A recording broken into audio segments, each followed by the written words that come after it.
together 3 times and think to yourself, there's no place like home. There's no place like home. There's no place like home. There's no place like home.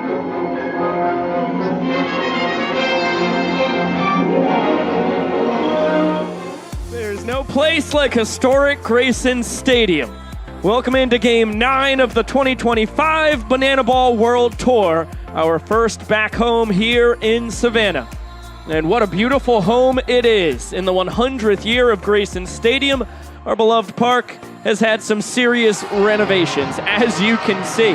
A new AstroTurf surface, new LED lights, a new deck down the right field line, and for the first time in Banana's history, which this is now the 10th year of the team, a working video board out in center field.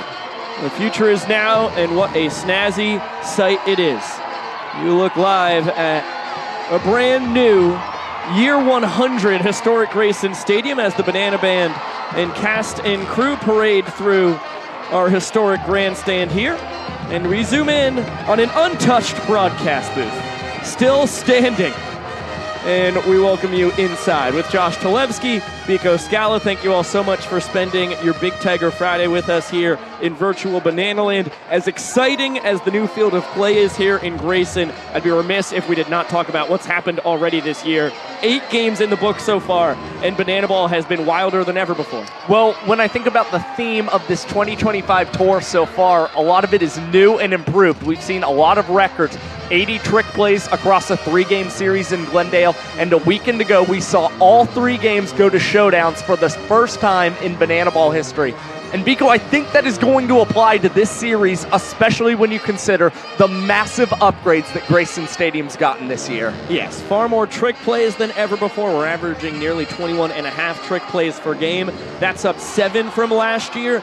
And that might tick up even some more here in our brand new surface that we have on historic Grayson Stadium, because there is a lot that has been touched up on here. Mentioned it as we brought you into the booth.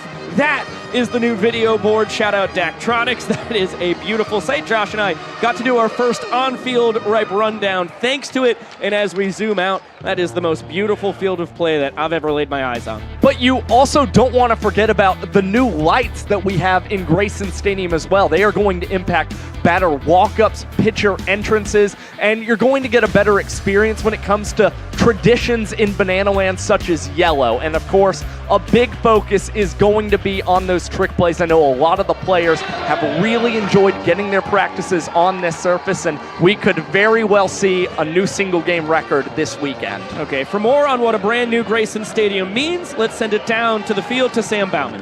Hey, Biko, Josh, getting a little turf tummy time, or should I say AstroTurf tummy time, with the glove magician Ryan Cox, a guy who's certainly excited to get out here on this turf. Ryan, what does it mean to finally get to play on this surface? It's good to be home. It's very trickable. As you can see here with the pellets, the ball's going to bounce a good bit, allows us to kind of cross some people over, do some cool moves. Guys are going to jump higher on backflips. Balls are going to be hit further naturally. So it's just good to be home on this cool brand new surface. Getting a real feel for the turf. He has won with the turf tonight, guys. Ryan, anything specific you're going to maybe pull out of your bag of tricks tonight we can look for? I think you're going to see the professor tonight, a little crossover between the legs. I think you're going to see more in and out moves. I think you're going to see a brand new move from Jackson Olsen tonight, which will be fun to watch. Really, the Bananas are just going to probably go for 20 tricks. Ryan, thanks for spending some tummy time here with me today before the big game. Biko, Josh, we're going to kick back and get back to it to you guys. Thanks, SB. Thank you so much, Coxie. Well, speaking of Ryan Cox and Jackson Olsen, take a look at our early trick play leaders. It is a lot of familiar faces. And what's really impressive is that early on, you've got 5 guys within 5 trick plays of each other. Cox, Acuff, Baber, Meadows, all guys that you expect. But Eric Jones Jr. has been so key. You see him in 5th place on this leaderboard, and he's been part of a lot of double trick plays this season. We've actually seen quite the increase in double trick plays overall, such as this one that you've seen between Chase Acuff and Dustin Baber. Yeah, the boys with a little bit more trust in the surface underneath them.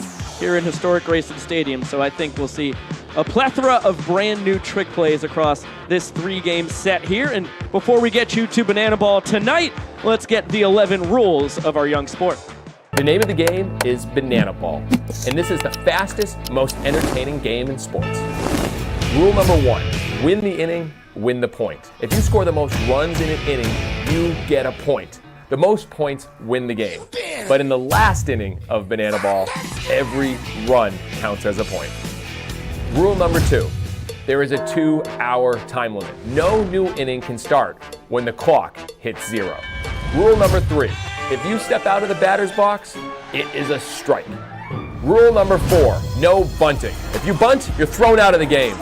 Rule number 5, batters can steal first. Rule number 6, no walks allowed. It becomes a ball for sprint until every position player touches the ball. Rule number 7, no mound visits. Nope. Rule number 8, if a fan catches a foul ball, it is an out. In Banana Ball, everything's in play, so you better be ready. Rule number 9, the Showdown Tiebreaker. If the game is tied at the end of 9 innings or when time expires, it is pitcher versus hitter with one fielder, and the hitter has to score.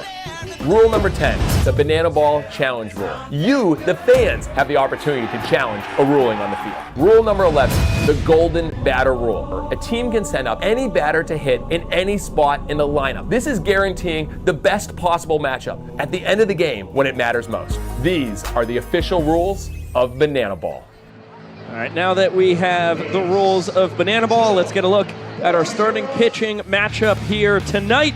It is round 4 between Garrett Delano and Noah Nisnik this year. And I think that these guys are really enjoying facing off against one another because they both have a mutual respect that they're some of the best arms in their rotations on their teams. Garrett Delano has been pretty good this season, except for the fact that in his last start, allowed 4 ball 4 sprints against the Savannah Bananas.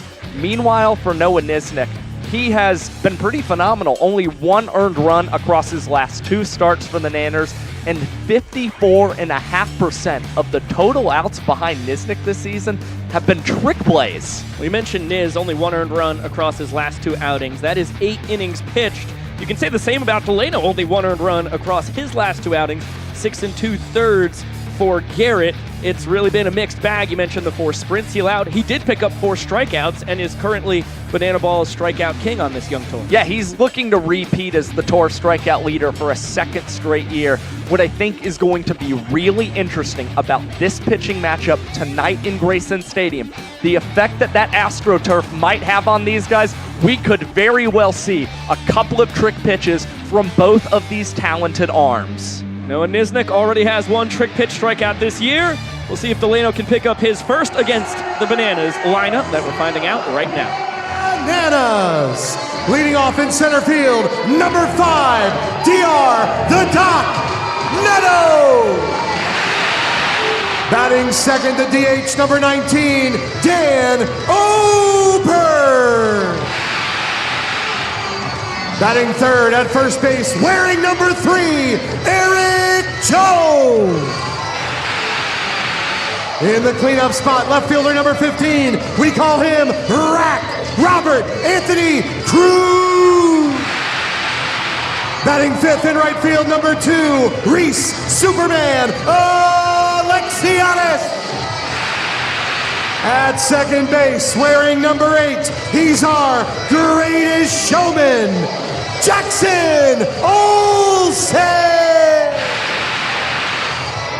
Behind the plate, wearing number 1, the captain, Bill LaRoy. At third base, number 18, he does it all, Danny Hosley. At first base, number 11, Correll Pride. And at shortstop, our glove magician, number 6, Ryan Cox. On the mound, number 88, Noah Nisnik. Your Savannah Bananas are managed by Tyler Gillum, assisted by Adam Virant, Eric Fox, and Reggie Porte.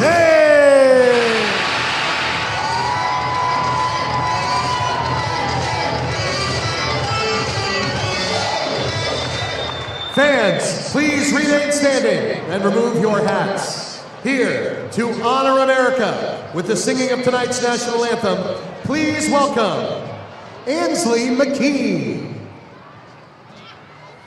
Oh, say, can you see by the dawn's early light what so proudly we hailed at the twilight's last gleaming, whose broad stripes and bright stars through the perilous fight o'er the ramparts we watched were so gallantly streaming, and the rockets' red glare, the bombs bursting in air, gave proof through the night that our flag was still there. Oh, say does that star-spangled banner yet wave o'er the land of the free and the home of the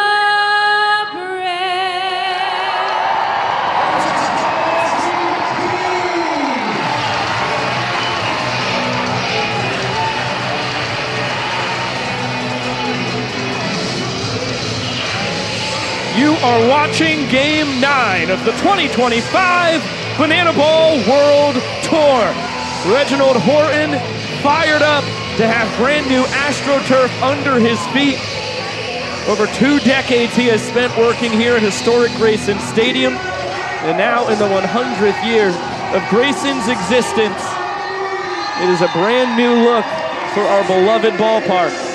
New turf, new lights, new video board, but not a new man at the top of the Party Animals lineup. Reese Hampton will lead it off as per usual, followed by Noah Fisher, Jake Skoll, Tanner Thomas, Chase Acuff, and Bryson Bloomer. And the bottom 4, Andy Cosgrove, Armando Becerra, Dustin Baber, and Salvador Jacoba. Well, it's the 3 guys batting 3, 4, and 5 in this Party Animals lineup. Skoll, Thomas, and Acuff, the 3 Party Animals with 10 or more hits this season. They have been phenomenal in the middle of this order. But meanwhile, keep an eye out for Armando Becerra in that 8-hole. Last Sunday, 3 runs batted in for the boys in black and pink. I like the decorating that they have done over on the left side of the diamond. Let's take a look at the Bananas starting man as they break away from the final words. And a gathering as you take a gander at Noah Nisnik. He's the leader of this Bananas pitching staff that gets his 4th start of his 2nd World Tour. Has not picked up a win or a loss yet in 2025, but last season pitching Grayson Stadium was a really nice time for Niz. Had a 3-1 record, a 4-minute and 34-second average MPI, and a 4.80 earned run average in 8 starts. Now, the turf, it's likely going to allow Nisnik to try some more trick pitches tonight. He's still the only pitcher with the trick pitch strikeout this year. The Party Animals are batting .220 against the young left-hander. Let's take a look at the defense behind Nisnik, the guys who get to play on this turf in the first Banana Ball game ever held here in New Look Grayson Stadium. Left to right in the outfield, it's Cruz, Meadows, and Alexiadis. Third to first in the infield, you see Hosley, Cox, Olson, and Jones. While behind the dish, it is Leroy. Well, look, all of these guys, they are chomping at the bit to be the first player to record a trick play on the AstroTurf here in Grayson Stadium.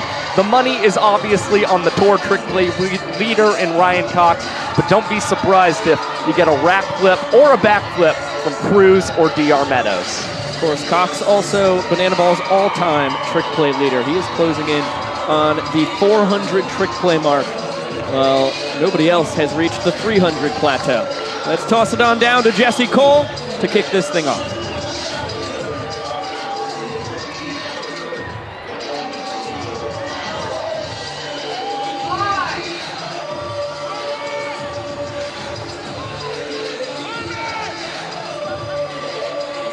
Banana Nation, it is time. On 3, I need everyone here to yell start the clock. 1, 2, 3. Showtime. That was a lot more staring into Jesse Cole's eyes than I had signed up for tonight.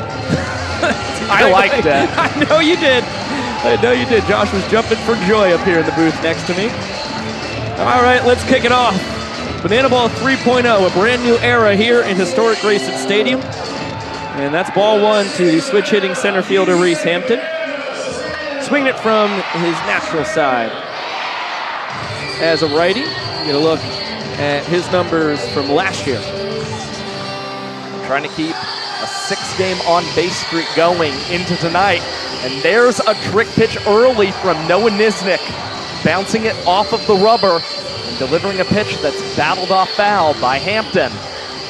Now we saw Niz grab the first trick play of the tour. The flip from the glove to the bare hand right there as the count is evened up.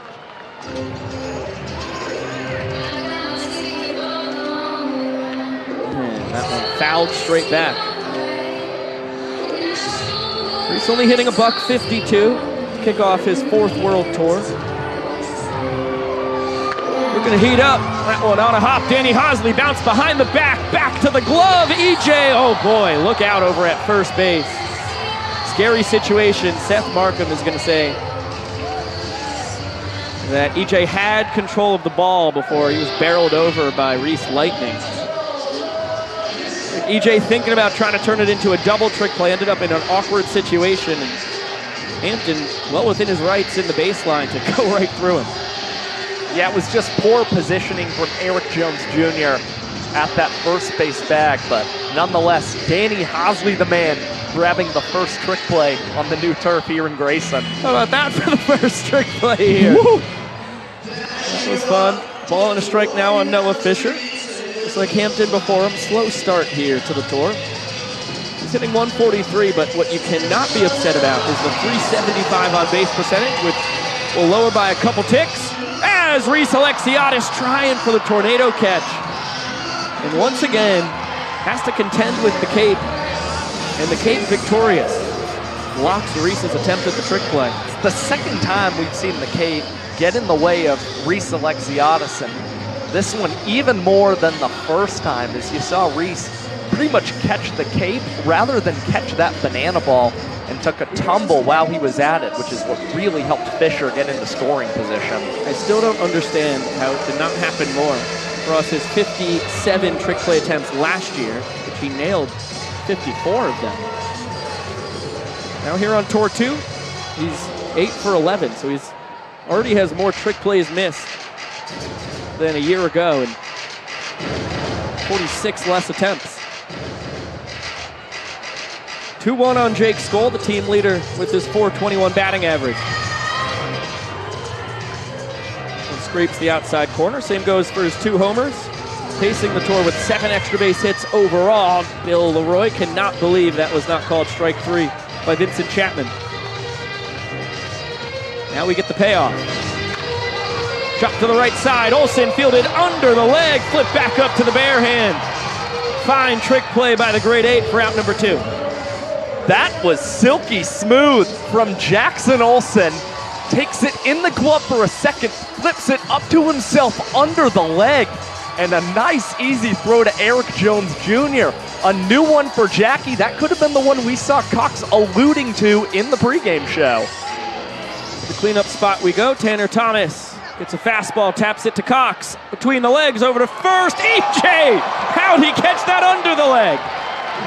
Nisnik picks up his defense, strands a runner on third, and the Bananas collect 4 trick plays in the scoreless frame. Well, this is the effect of that new AstroTurf already. Ryan Cox running in, and Eric Jones Jr. finishing things off on the other end. 3 minutes and 42 seconds for Noah Nisnik in the top of the first inning. Terrific work all around from the Bananas. EJ must be doing some yoga, some Pilates. That was impressive flexibility, whipping that left leg up to grab the banana ball underneath. Take a look at the numbers from 2024 for Garrett Delano. He's once again one of the most dependable Party Animals pitchers. Yeah, making his 4th start this season. An ERA at 3 to begin the year, but he has allowed over 2 base runners per inning pitched, which is not ideal for the right-hander. Allowed 4 sprints in his last start and had not allowed that many since August 3rd of 2023 in this ballpark. But either way, Garrett Delano, 33% of the outs behind him have been trick plays. Let's get a look at the defense behind Delano. And left to right in the outfield, Fisher, Hampton, and Skoll. In the infield, third to first, it's Bloomer, Acuff, Baber, and Jacobo, while Cosgrove is behind the dish. Well, Sal Jacobo is getting his first start at first base for the Party Animals, and they are going to have to make quite the adjustment tonight defensively. They're going from a 6'1" first baseman in Swan to a 5'9" man in Jacobo. All right, let's get a quick look at the Bananas lineup. Opposing Delano, DR Meadows right back at the top, the tour leader with his .522 batting average. Then it is Dan Oberst, Eric Jones Jr., and Robert Anthony Cruz in the cleanup spot, followed by Reese Alexiadis, Jackson Olsen, Bill Leroy, Danny Hosley, Correll Prime, and Ryan Cox. And it's DR Meadows trying to jumpstart things, still batting over 500 for the Bananas through the first 8 games of this year's World Tour. That's what starting the year 12 for 23 will do to you. His 600 on base percentage. Also leading all hitters. Delano gives him a 2-seam fastball inside for ball 1. He knows that the key to success against DR Meadows is try and jam him. Didn't get the call, but does nail the outside corner on his 1-0 offering. That one bounced to third. Tough hop there for Bloomer, and he can never get a hold on the banana ball. Sure, he was thinking about a potential trick play to pull. Never got control of the ball, and Meadows reaches on the E5. Well, speed already aboard for the Bananas. We will see if they try and get DR Meadows actively trying to swipe second base as Dan Oberst creams the first pitch into deep center field, up against the wall. Reese Hampton cannot grab this one. Big ricochet, and DR getting the wave home from Tyler Gillum. Play at the plate. He is gunned down. What a relay from Chosen.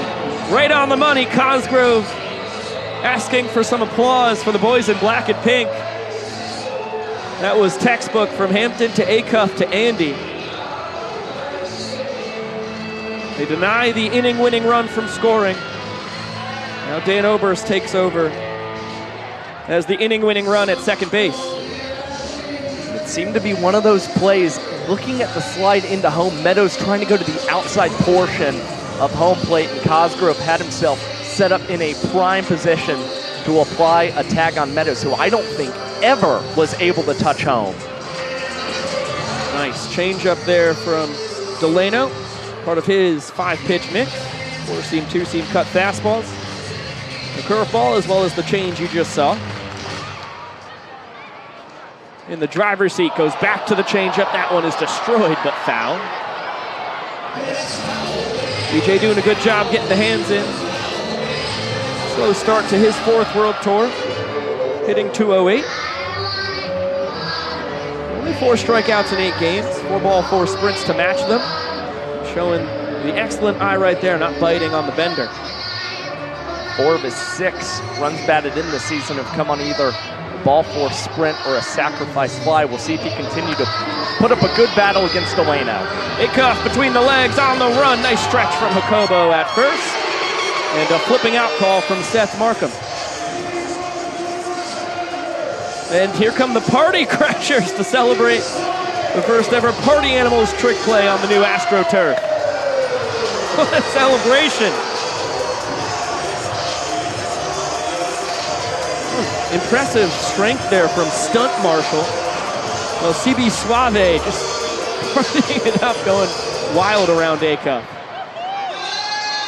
Clean up on the left side of the infield. Get another look right there, and the Party Crashers are running all the way out into the outfield. Let's jump back into banana ball. Robert Anthony Cruz floating liner snapped by Jacobo. Delano picks up his defense. Inning started on an error. He's able to strand the inning-winning run on base, and we're scoreless after 1. And let's get another look at why the Bananas did not walk off the first inning. Dan Oberst blasting one off the historic Grayson Stadium scoreboard out in left center. But a beautiful relay. Throw from Hampton to Acuff, then to Cosgrove. And on the money, as Josh mentioned earlier, Meadows never even made it to the plate. And there's the cleanup team. Hard at work.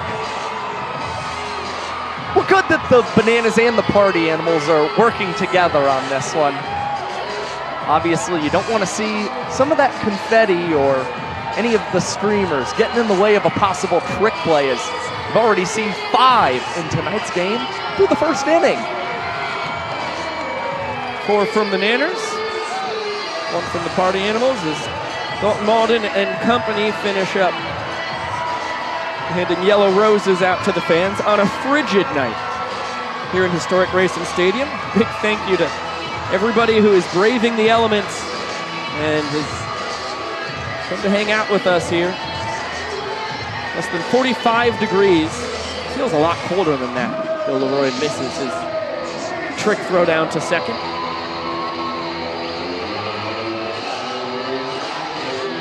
Each team brought 4 guys to the dish in the first. Isnick was able to strand a man on third, Delano a man on second. So it's 5, 6, and 7 for the Party Animals. Chase Acuff, Bryson Bloomer, and Andy Cosgrove here to swing it. Excellent man to try and start a rally in the top of the second. Acuff on a 9-game hitting streak dating back to 2024. And boy, Leroy and Nisnik tried to scare the Party Animal shortstop. Acuff somehow, the sixth sense about him, figured out that the pitch was not going to be fired in front of him. Showed off his potential switch hitting capabilities. With the gifted ball and another one fired high, he's ahead 2-0. Hitting .361 here on his 3rd World Tour. Takes this one the other way, chance for the fans. Do not make the catch in that new right field deck.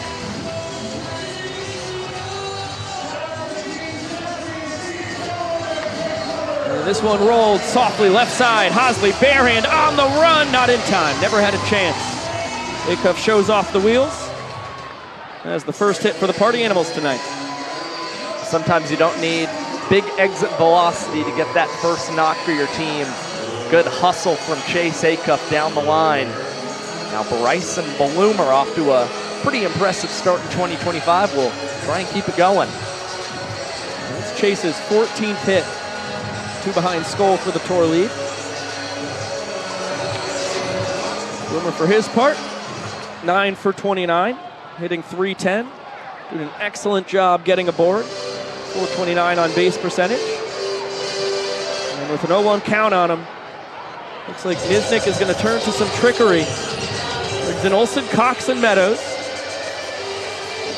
And Skrillex playing here in Grayson. Now they all charge. Niz has the ball. Olsen to Meadows to Cox. Here comes the trickery.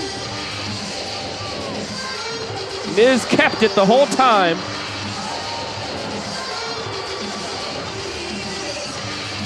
And fires the ball.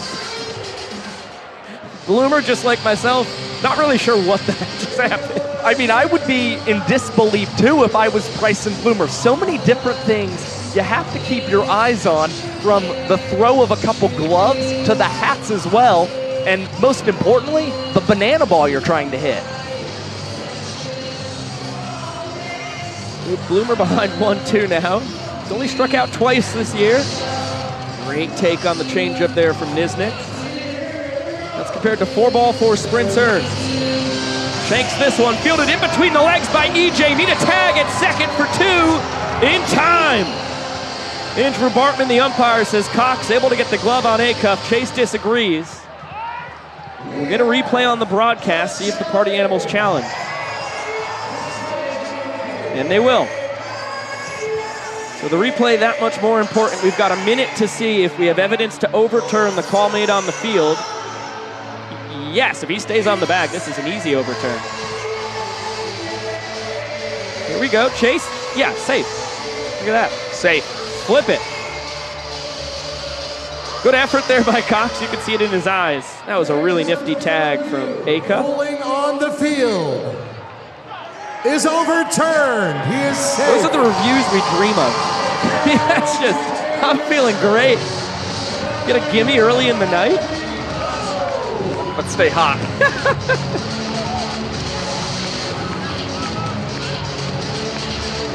He's the man of the hour, Andy Cosgrove. Pacing the tour with his 13 RBIs, sends this a mile high. EJ can't find it, and Olsen didn't see it either. It's an infield single. Boy, Jackson was looking towards Jones Jr. He was looking back at him. Ball finds the turf untouched. I mean, you could see the two infielders on the right side of the diamond continuing to try and communicate to each other. Do you see it? Can you find it? And eventually that one just takes a big skip off the surface, and Armando Becerra, tonight's Dunkin' Donuts batter, will fly out to Reese Alexiadis in right field. Now 2 down for the Bananas, still 2 on for the Party Animals. Now the inning in the hands of Dustin Baber in the 9-hole. Take a look at his numbers from a year ago. This is now his 3rd World Tour. As Acuff on second, Mark Smith, the designated runner, is taking over for Cosgrove at first.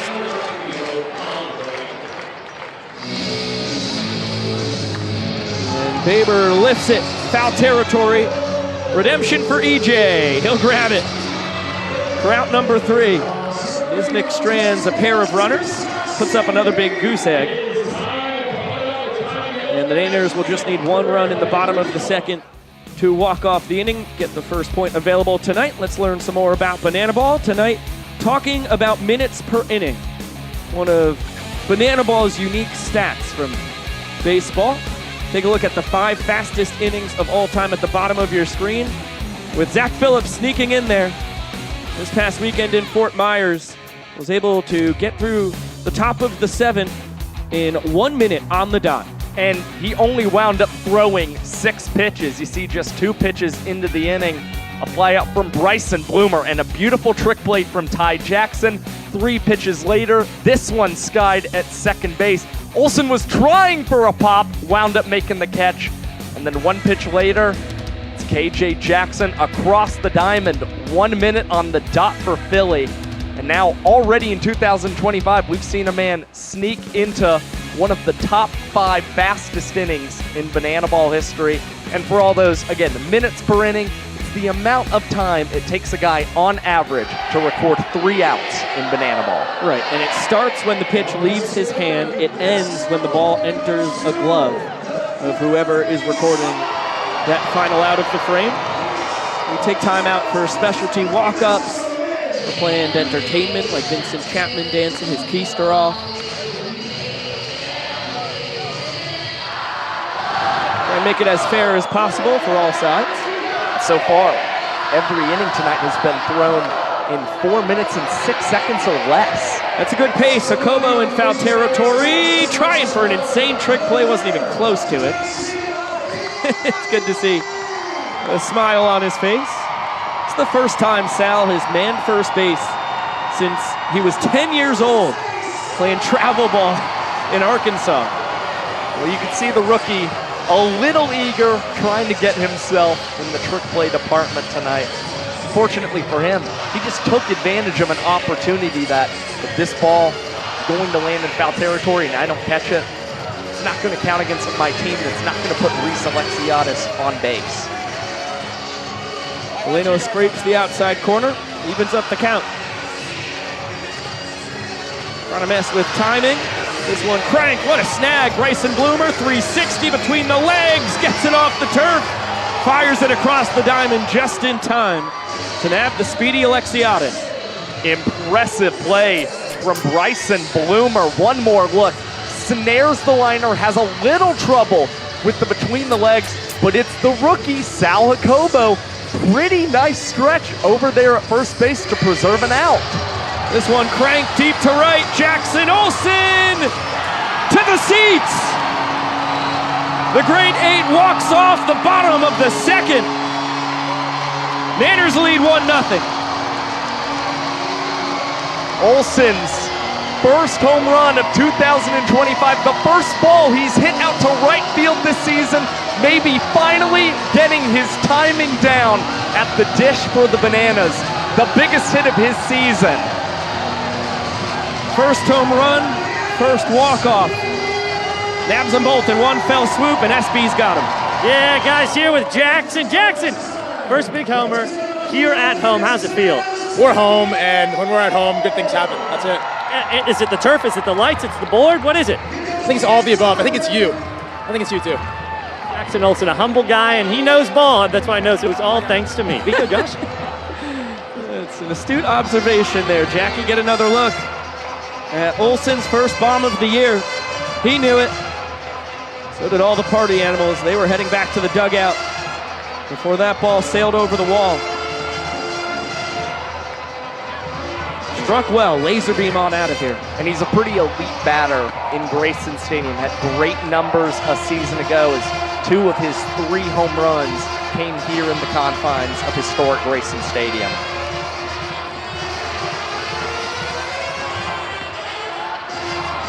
Banana Band blasting away out in the left field seats, which is, I think, going to be the biggest party in Grayson Stadium this year. That is. Now the left field landing, tickets up there include free beer and free hard seltzers with your ticket to get in the ballpark. Unlimited until a bartender potentially cuts you off. They have been trained out there, just in case anybody's got some maniacal ideas. I'm sure it'll be a scene. Maybe we should broadcast a game from the new left field landing. I'm all for broadcasting out in the bleachers this year, man. Especially with the free drinks. Bananas in the bleachers, I think it writes itself. Jacobo takes that one. Miss. And gets the inside corner, evens up the count. Jacobo, the bottom of this party animals order. Same pitch, same result. At the top, Hampton and Fisher due to swing it after him. This one under the leg with the flip. Fouled away. He's going right after him with the heat. See if he goes to the changeup or curveball now after a steady diet of fastballs. Behind the back with the flip this time. He gets the K. And a trick play at that. Second time Niz Nasty has pulled those off this year. We felt pretty good about the pitch prior to Sal Jacobo. Decided to go back after the guy in the Party Animals 10-hole. Now Niz with the first trick pitch strikeout and second of 2025 as you see the heater getting Jacobo to chase, going towards that outside corner. Back to the top of the order we go. Hampton grounded out to Hosley into what ended up being the first trick play in our new look historic Grayson Stadium. Now with an 0-1 count, Nisnik getting a new weapon to hurl. And has Olsen, Cox, and Meadows to dance.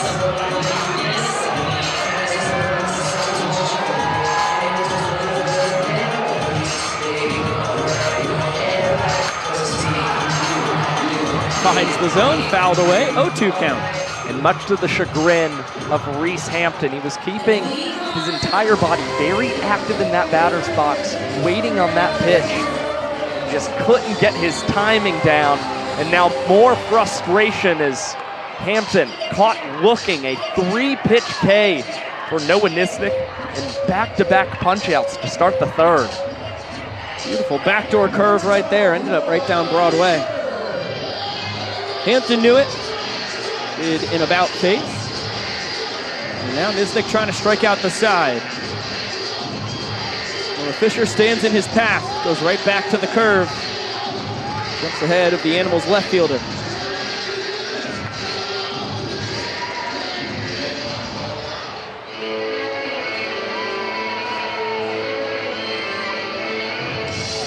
Two-one count now.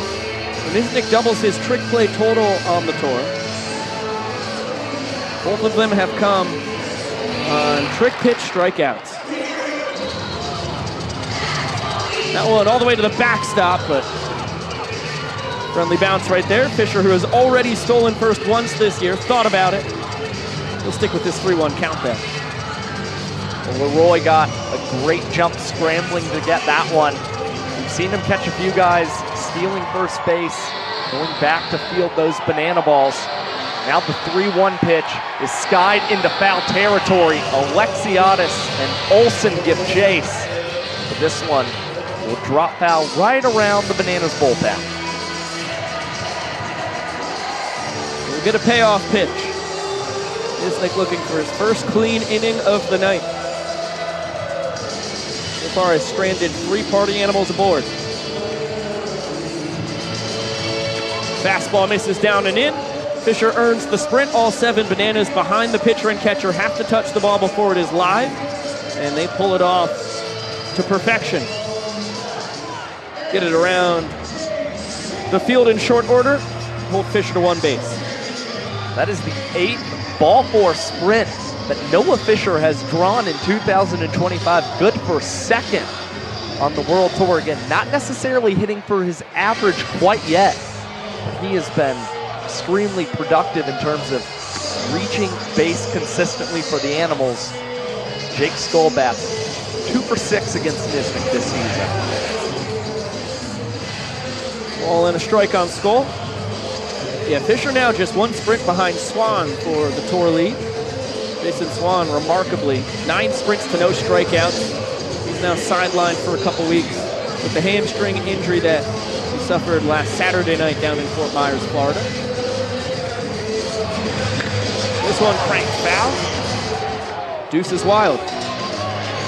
Tried to elevate against Jake Skoll when he wound up just early in that pitch for Niz. Now we will see if he and Leroy try and set up low and go for something off speed.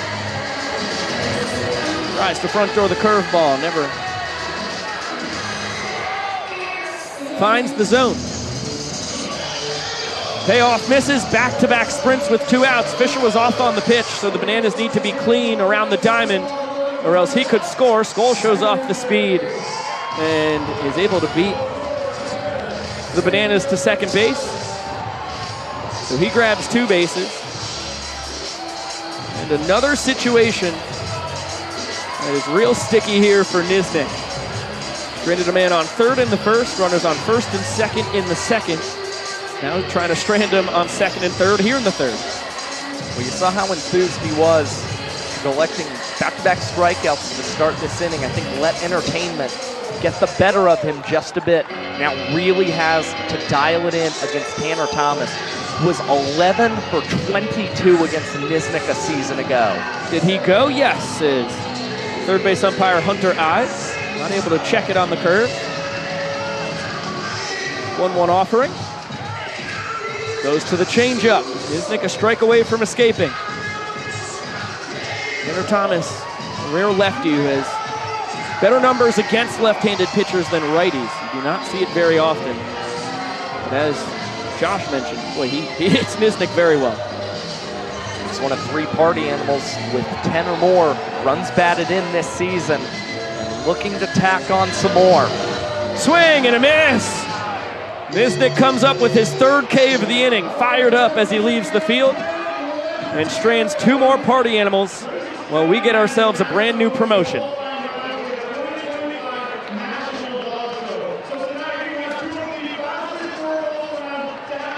But before we toss it down to our brand new host, Garrett Lampert, and get another look at all 3 Ks in the top of the 3rd from Niz Nasty.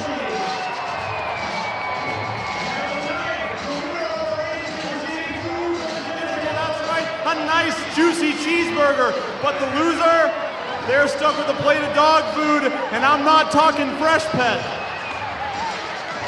Brett, Bennett, we're already off to the races. Hold your horses, somebody hold your dogs. Whoa, whoa, whoa, whoa, whoa. Woof, woof. I guess we're going, let's go, boys. Bennett, Brett, like they're chasing after a mailman. Brett's out in front, over the hurdles, here we go. Over the hurdles, Brett's gonna take it to the finish.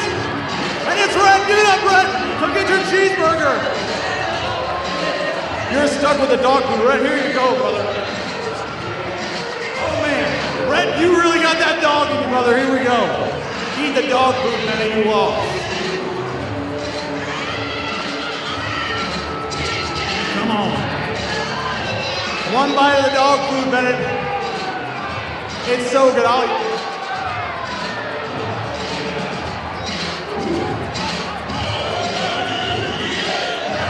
Get in there, man.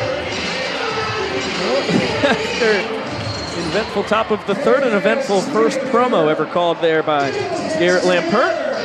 Excited to see what else he's got in the bag. See what Bill Leroy, Danny Hosley, and Correll Prime have in store for us here in the bottom of the third inning.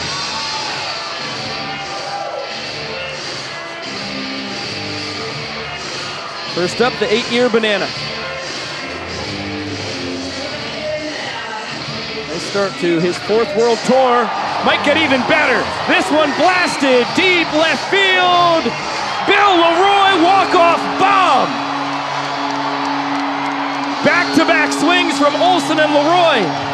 Back-to-back walk-offs of the 2nd and 3rd innings. Nanners lead 2-0. And a second straight game where Billy Barrels has mashed a home run for the Savannah Bananas. The 8-year veteran was the best bat in Grayson Stadium a year ago, and once again propels the Bananas here in their 2025 home opener. And Sam Bauman is getting us Bill Leroy. Hey, Bill, What do you want, Sam? What do you want, Sam? I just want to talk to you, Bill. Do you feel bad at all? You're not letting these guys play any kind of defense. I know Banana Ball is about trick plays, but it's more about homers. All right. Yes, Foster, we gotta calm down. Calm down. Back to you guys. 400,000 children and teens in foster care without a permanent home. To raise awareness and support the community, we created Bananas Foster, the official nonprofit of Banana Ball. Our organization is dedicated to celebrating those who are doing amazing things in the foster care world while educating and inspiring others to get involved.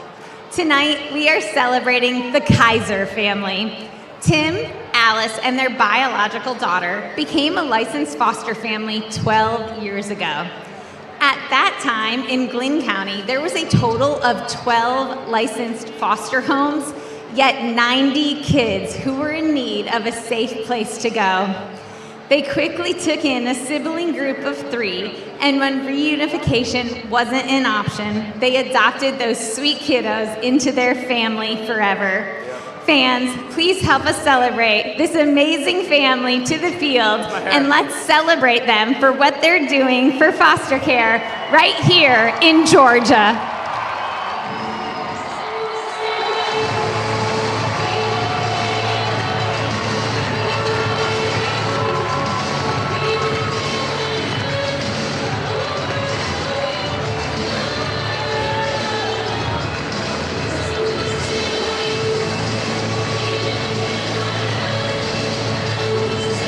Another beautiful sight in Banana Land. We get to honor our first Bananas Foster family of the night back here in Savannah. Major shout out to Tim and Alice. Wonderful stuff that they've been doing in the foster care community across the past dozen years. Wonderful stuff that Bill Leroy has been doing here in Savannah for the last 8 years. Take a look. First swing in Grayson Stadium in 2025, and Bill sends it to the land of good and plenty. Garrett Delano, of course, trying to nail that first pitch strike against Bill Leroy. Might have been more of a get-me-over pitch. Leroy did not miss it. He batted .436 with 5 doubles, 2 home runs, and 11 runs batted in at home last season. He's hoping that it continues yet again in 2025, as the Bananas right now have all of the momentum in this game from a pitching standpoint, an offensive standpoint, and even when it comes to the trick plays that we've seen tonight. Yeah, Noah Nisnik has been doing an excellent job escaping jams. He stranded 5 party animals on the base path. 3 of them in scoring position, and here comes Chase Acuff trying What to... up, my lovely females? It's your boy Acuff, your host for the evening. Behind me is the Party Animals dugout. Today is a Party Animals game day, and this is Project X. Yo.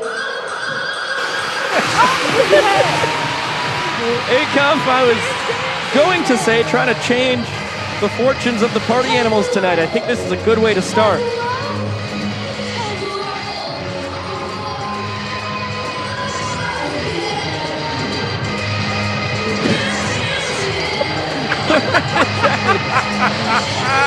He's a diabolical man right there.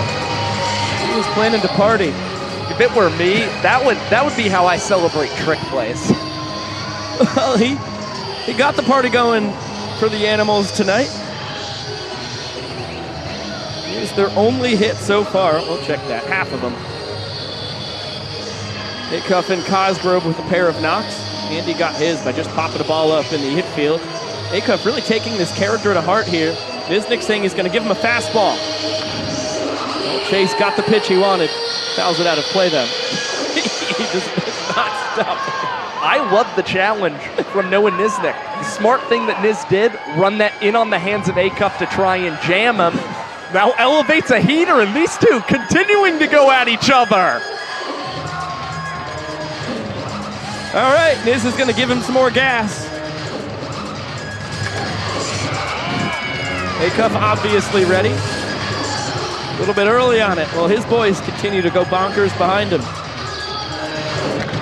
Steady diet of fastballs. This one chopped to Cox. Pulls out the Professor. EJ, nice scoop on the other end. And an emphatic out call from Seth Markham. Well, Cox goes to one of the signature trick plays. Professor of sorts. And that is a big improvement we've seen from the prime season now to the regular season. The adjustment that EJ and other first basemen are making. Scooping balls on a hop at first base as Reese Alexiadis will line this one up and come short of a tornado catch. And still moving is Bryson Bloomer, racing all the way into third base for the Party Animals. Alexiadis now 0 for 2 on the night in his tornado catch attempts. You could tell on that one, he's thinking so much about the cape that got in the way the first time. The timing just a little bit off. That one clanged off the glove. So the Animals have a chance to score their first run. Bloomer's 90 feet away. Andy Cosgrove serves this one into the right field deck, not caught by the fans.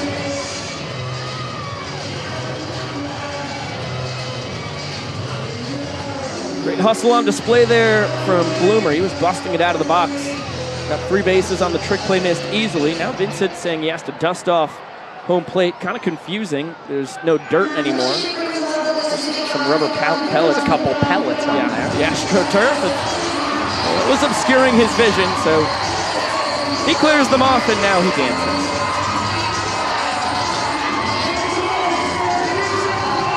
And the fans rejoice.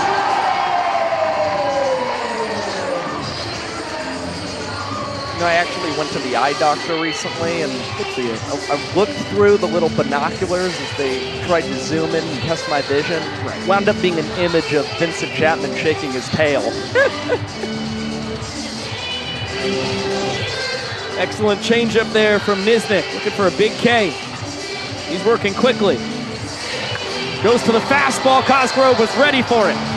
That one hop and over the wall. Ground rule double. Picks up his tour-leading 14th stake. And let's see how the Party Animals will celebrate. Looks like they're bringing out the table and a chance for Bryson Bloomer to become a legend. Final cup.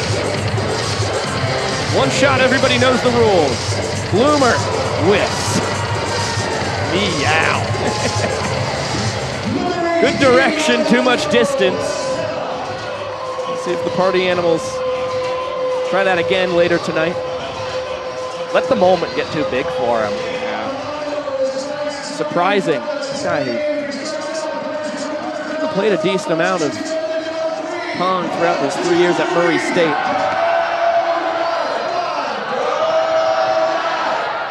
You know that there was not one pong game played across 2 years at Lincoln Trail Community College before it. Those years were about playing baseball.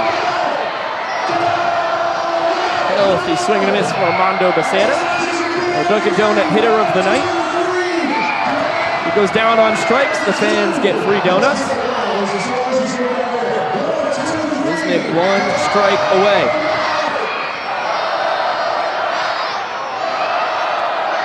Goes to the bender. It's worked a couple times tonight. Becerra able to spoil it here. And nearly had Becerra's timing thrown off. He tries to go heater, but misses. Low and inside. The payoff, Mark Smith takes off from second. He will get to keep on running as it's ball 4. He'll score easily. Armando is watching the Bananas and will be content with 1 base as he drives in his 10th run of the year. Really impressive first full tour with the Party Animals here for Mondo. Now Mark Smith gets his chance at the final cup. Watch the elbows, Mark. God, he gives us the exact same toss that Bloomer did. Looked like it was on a line, but too much strength. You know, maybe we need to use the lights to their advantage. We need to dim the stadium. I mean, that's what these guys are probably used to when it comes to cup pong. Right, normally there aren't LED lights glaring down. Weber sends this one to left. Robert Anthony Cruz lining it up. Back flipping, makes the catch, lands the flip. Gnarly rack flip, round number 2. Woo! And a close one at that for Cruz, who is all smiles. Looked like he nearly left the hair early, but still was able to hold himself up in the air, make the catch. And to see him, yeah, having a little fun with DR Meadows out there in center field. I think he saw that too. Now Salvador Jacobo. Fair down the left field line.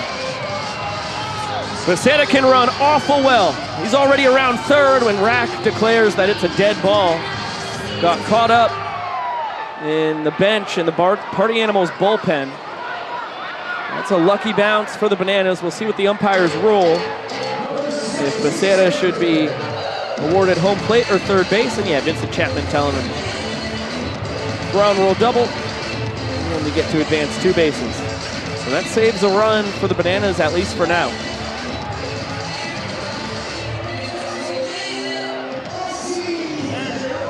That is Sal's second career hit as a Party Animal.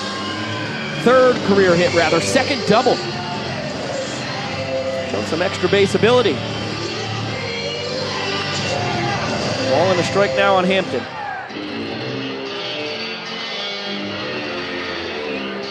Becerra off third, Jacobo off second. 2 runs already home. That one out to left center. Meadows making the call. And with a sideways flip, he'll land on his derriere, but grab his 16th trick play of the tour. Limits the damage to the 2 runs scored. Well, a tougher inning for Noah Nisnik, but some phenomenal work in the outfield from Robert Anthony Cruz and DR Meadows. Seeing the Bananas already with 2 long balls in this game. Now time to see if they can try and spark a longer rally against Delano. Gainers lead 2 points to nothing. But the Party Animals in a prime position to cut the deficit in half as we hey baby. We're on a very chilly night in historic Grayson Stadium. The temperature down to 42. Feels a lot colder.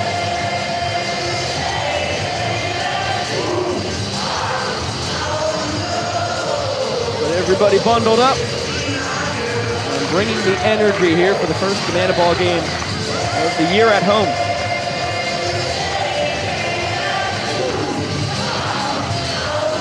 The first of 27 Banana Ball games that will be here in historic Grayson Stadium this year before we get our first ever Banana Ball Championship tournament, which will guarantee us at least 4 more games in Grayson when all is said and done.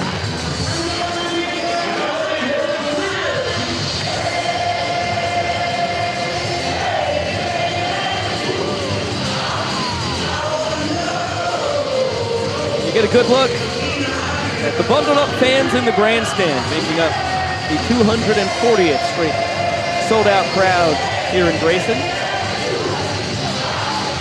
390 in a row between baseball and banana ball. Sean Fluke, I love you so much too, buddy.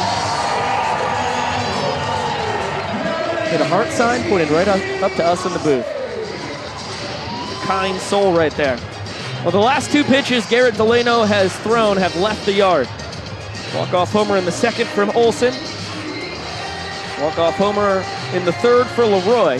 And now Delano was ready to get going, but the Banana Nanas taking their sweet time getting off the field.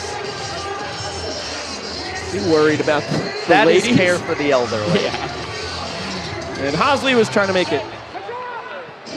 Homers on 3 straight swings.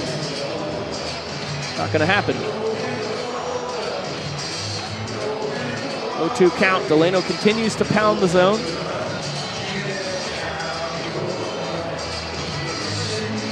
Danny hitting .375 on this young tour. Reaching base at a .583 clip. Only DR is doing it better there. Good take on the curve. What's unbelievable is that in just 12 plate appearances, Hosley has reached base in 10 of them, which actually includes reaching on 3 trick plays missed, so has continued to get on. And unfortunately, a second strikeout on Danny Hosley's season. Leave him off the base paths for just the 3rd time this year. Nice change up there from Delano. And an abbreviated crab celebration.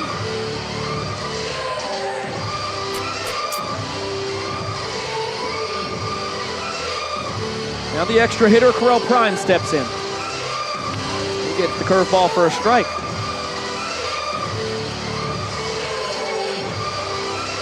A quick look at his numbers between the Visitors and Bananas last year. Hit .382.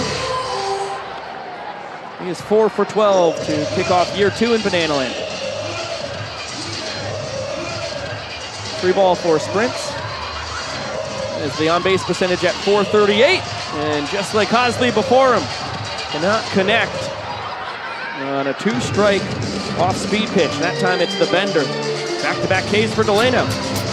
7 pitches and 2 strikeouts for Delano was messing with the timing of Correll Prime. A little bit of a stop on the mound before coming set with a nice sweeper across the plate to retire Prime. Now Ryan Cox up at the plate, still yet to strike out on this year's World Tour.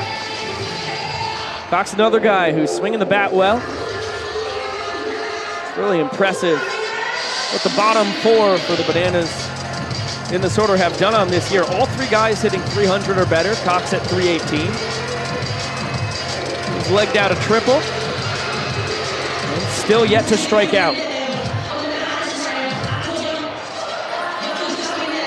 Ahead 3-0 here.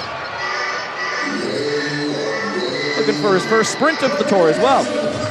He's swinging 3-0. Thinking about that short porch and right. I think with the way he's seen the ball fly here in Grayson Stadium, decided to try and take a big hack on 3-0. And the 3-1 will miss inside to Coxie. So I think we'll be content with just 1 base for the Bananas. Now we will see. They try and put Malachi Mitchell on base for Coxie. Spark some kind of a 2-out rally. Well, DR Meadows is the guy who matters. He's at the dish representing the inning-tying run. Delano still shaking his head about the strike call. Jacobo was not holding on Cox. Remember, he has not played first base in the game since he was 10 years old. And now he's back to holding on the Banana shortstop.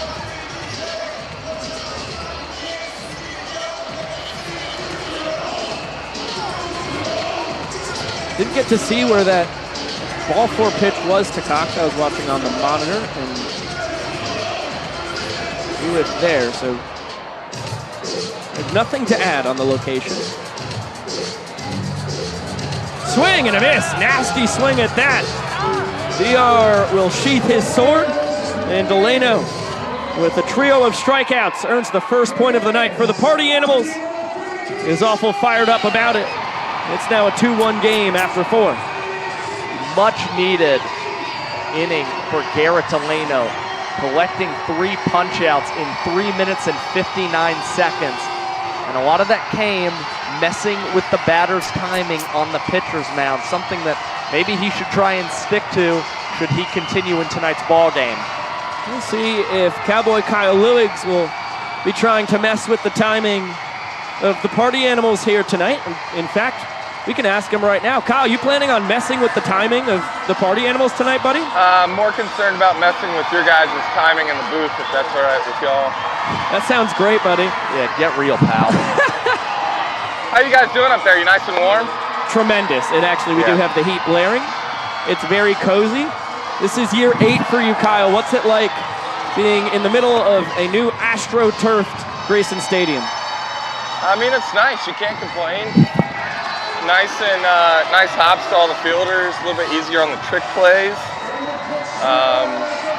And a nice new mound to play on up here. So. Okay, but what about the trick pitches, Kyle? Do you have anything in mind for tonight's game? You know, Josh, I was kind of hoping, since I was mic'd up here, that you would give me some kind of ideas, because I'm kind of trying to get outs here. So if you got anything fun for me, if I can get a guy to 2 strikes, I would love any ideas you got. You gonna think on that, Josh? Nothing. You just going silent. Yeah, I mean, I saw you do the handstand competition earlier, so maybe you can do some kind of handstand pitch. Okay, there's 1 strike. Handstand pitch. Well, I don't know how intently you were watching, but I actually lost that competition. Well, you know, you should maybe get aggressive. Okay.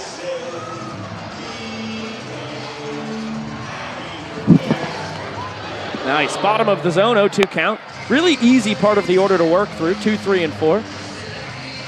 Exactly how you want to start the night. Ooh. Yeah. That slider had some bite on it. Thank you. It's my new sidearm pitch. Wow.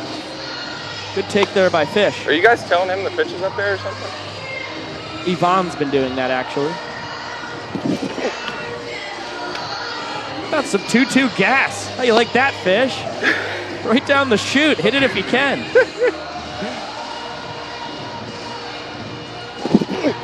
Right back to it.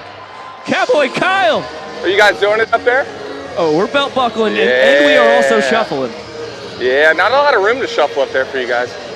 You know, that's what you think. That's a good start to the night. All right, you guys got anything fun you want me to do, or you guys just want to chat? No handstand pitch? You had a couple opportunities there. Well, I think this guy's hitting like 590, so we're going to try and get him out. 421 to be exact. Grounded out and reached on a sprint tonight. I love the way you're pounding the zone, by the way. Thank you. I'm doing it just for you up there, Pico. Win the even counts, Kyle. Well, yeah, that was 0-0, so yeah, that was a big one to win. Vincent jamming away behind the plate. Oh, that was poopy. Well, you just wanted to give yourself another even count to win. No, that's not the one you throw into the barrel. Would you like to call Jake Skull's home run here, Kyle? You know, that was a bit that I gave you guys the idea. Yeah, you did. And it's kind of coming back to bite me because I didn't want to have to do it myself. Right. Yeah. For the young pitchers watching at home, I would just say don't throw pitches that go into the barrel. Right. Because, yeah, they can really come back to bite you. That was a slider? Yeah, that was a slider right into the barrel. Yeah. Yeah. Probably should have tried the new changeup. Well, we're going to get another look at it right here. Yeah, you guys watch it. Enjoy it up there. Have fun. Compact swing from Skull. That was smoked. Thanks, Josh. I'm sorry. Hey, that was like the same pitch. Yeah, that was a little bit better, though. This one grounded and diving stop. Jackson Olsen 360. He forgot the ball. He forgot that he has to have the ball in his hand to throw it. But I mean, sometimes if you make that good of a play, it doesn't really matter. I think they could give him an out just for style there. We'll appeal to the scoreboard operators here. They said no, he does not get an out for style. Nothing? No. It's unfortunate. I thought it was a great idea. That's a great stop by Bill Leroy. Sometimes show him that you can throw it 44 feet on command. That's where you wanted that pitch. Yeah. Try and throw the double play pitch here. Well, you accidentally threw the foul ball for strike one pitch. Or an out? No. Fans do not pick you up. It's too cold out here to barehand a foul ball, you know? Yeah, I don't blame them.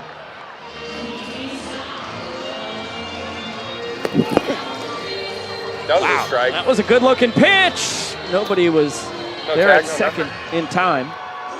So we got no calls on nothing. We got no call.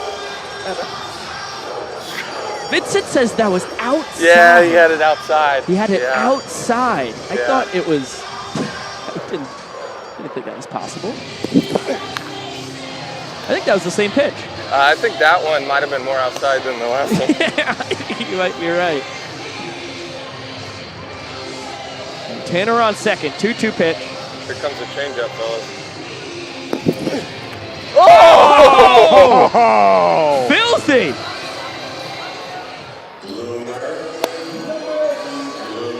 In a Will Smith clip right now. That's hot. That was like the changeup you called last year. Yeah, give me something fun, Biko. You want to call my pitches here? Yeah, Bryson Bloomer, easy. You want to start him off with a slider, low outside corner. Call strike. Bill's on the same page. Nope, I thought you said 44 feet. I can't hear you very good out here. No, that's IFB problems. What do you got now? I think you can steal a strike with a fastball, though, now. Okay. Yes! Oh, fastball good call, worked. Biko. Ryan Cox. Tip drill. DR Meadows.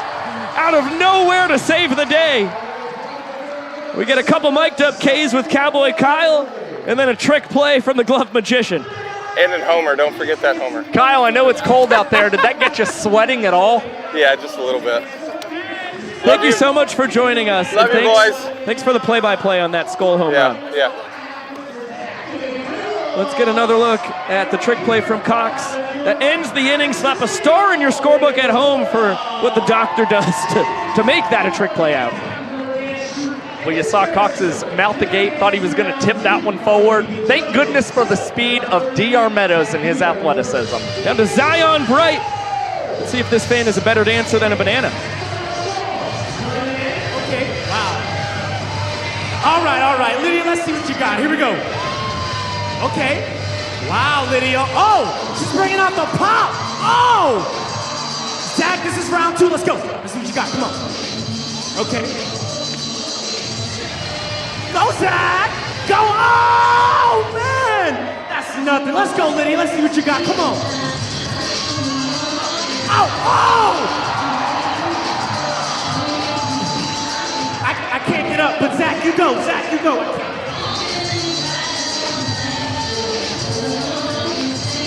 He's going for it. Will he land it? Oh! Lydia, it's all up to you. Let's see what you got. Uh-oh, she threw the hat away. She doesn't need the hat. Ariel! Backflip! Oh my goodness! Lydia! Oh my goodness! All right, well, do you guys think Zach won? Make some noise! He's already walking away. If you think Lydia won, make some noise! Great job, Lydia! Zion Bright, bringing a lot of energy on a cold night here in Banana Land. And get a good look at the man leading off the bottom of the 5th inning right there, Dan Oberst, coming from the bleachers. Looks like he's got some sweet treats for the fans. Those banana balls, foam balls. One of the 2 ladders that you mentioned. I'm going to say foam balls, final answer. Well, 2, 3, and 4 here for the Bananas. Oberst, EJ, and then Rack, with Blake Benson taking over for Garrett Delano on the mound. Benson, the funky southpaw. Spins that one in for strike one. 6-pitch mix. Four-seam fastball, sinker, change-up, slider, curveball, and a knuckleball. And yeah, he'll also stand on his hands and wheel around and throw a backdoor breaking ball for a strike.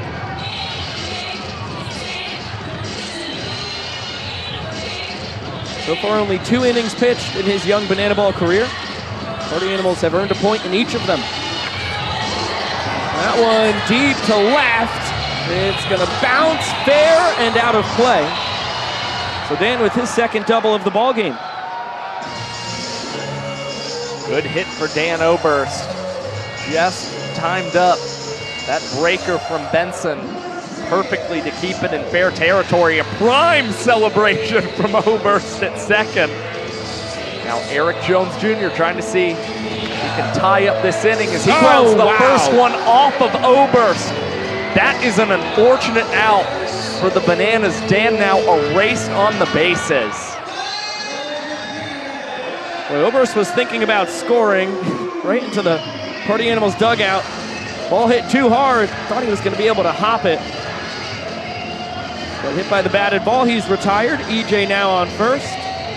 Robert Anthony Cruz takes over in the boxes. The inning-winning run.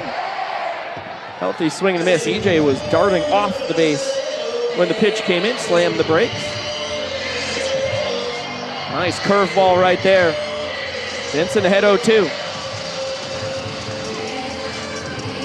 And 3 pitches, 3 strikes. Breck back to the dugout. Benson's got the A+ bender tonight. That seemed to be what's perplexed Robert Anthony Cruz. His breaking balls. Now Benson an out away from a 3rd straight outing in his banana ball career in which he has earned a point against the Bananas.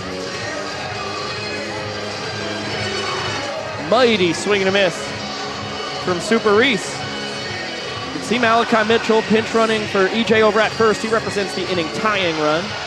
Benson gives him the attention that Banana Ball's all-time stolen base leader deserves. Boy, Blake is all arms and legs. Seem to be moving in different directions. Well, he coils and fires. He's a strike away from tying this game up. Just misses the outside corner. Tough take there. Benson does not get the call. That was just a wacky pitch. Was checking on Mitchell as he was delivering to the plate, hopping and skipping off the mound. Really wanted call on the outside portion from Vincent Chapman. Wow. Now goes back to that spot and Vince not budging. Yeah, that one had plenty of plate. Chapman says it was down. Looks pretty good. And another check on Mitchell, who will be off on the pitch once he's certain Benson is going home. Big payoff here. It's ball 4. Flash can score on these. Still all outfielders have to touch the ball for the Party Animals. Not a clean exchange between Hampton and Fisher. And Flash scores the inning tying run. Benson, in his 3rd outing of his career, finally not able to earn a point.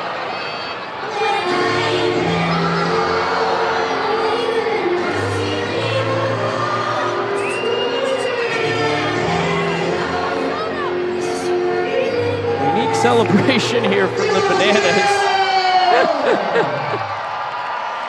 Jared Donaldson grabs the kid that was at the middle of the fun, trying to time the shining of flashlights to the LED lights going out in the stadium. We'll see how it turned out on ZB's camera if it makes it out onto social media. Now Kellogg takes over to hand off the kid to Pops. Jackson Olsen steps in. Boy, he's taken 2 swings today. Homered his first time, lines that one into right. Alexiadis gets a stop sign. Skull's got a cannon out there. The inning-winning run 90 feet away now. Big night currently for Jackson Olsen. Had 3 hits coming into the ball game. Now 2 tonight. And both of them going to right field again. a very positive indication that Olsen getting his timing down in the batter's box at long last. Well, Bill Leroy has only seen one pitch tonight. Sent it over the wall and left.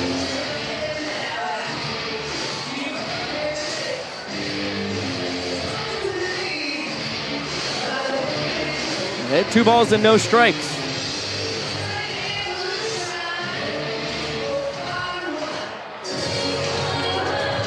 This backdoor bender to get back in the count.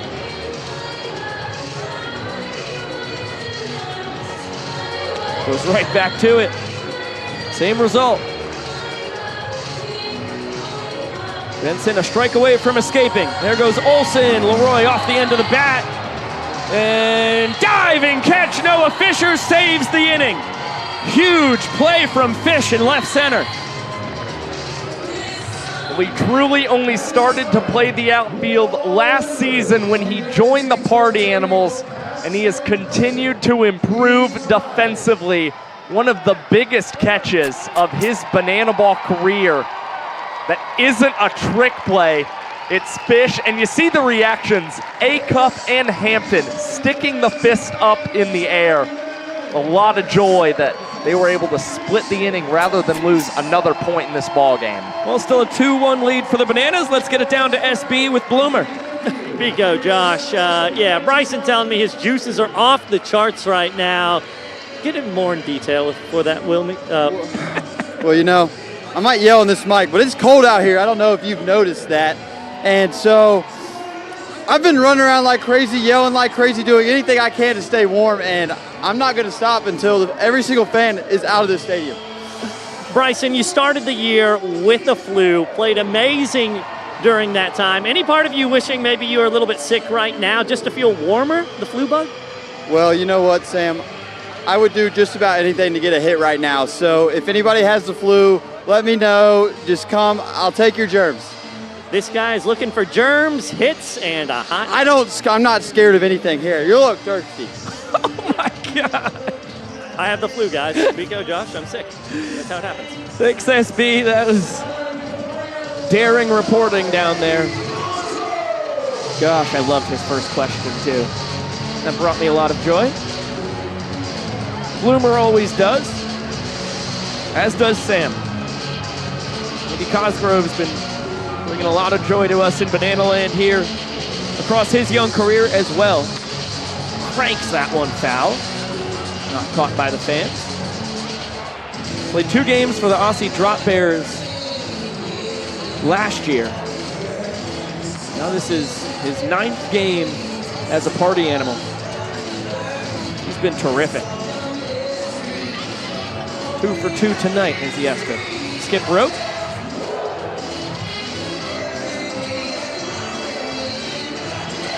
Cannot connect with the slider. Cowboy Kyle Lewicks dancing again on the bump. That is now 3 Ks on his night. A lot of pitches looking really good in Kyle's arsenal, but the fastball especially lively. And what that's doing is setting up success on some of these breaking pitches. That's why you saw him get the strikeout there against Cosgrove. Was expecting another firm heater. Instead, Kyle pulls the string on him. Goes right back to the slider. DeSanta swings through it. Armando is the Dunkin' Donut batter of the night if he strikes out. Fans here get donuts. This one into center field. Meadows hardly has to move an inch, and behind the back can't hold on to the banana ball. Some theatrics on the trick play attempt right there. And his second missed on 18 tries this season. It's a risky trick play try for Meadows, considering he's kind of on his tiptoes, almost going down to a knee to try and make that catch. Unfortunately for the doctor, that banana ball did not continue to roll behind him and lead to more bases for Armando Becerra. It's Dustin Baber's 3rd trip to the plate here tonight, so he downs a beer to prepare. 0 for 2 thus far, a pop out and fly out. He's been pretty successful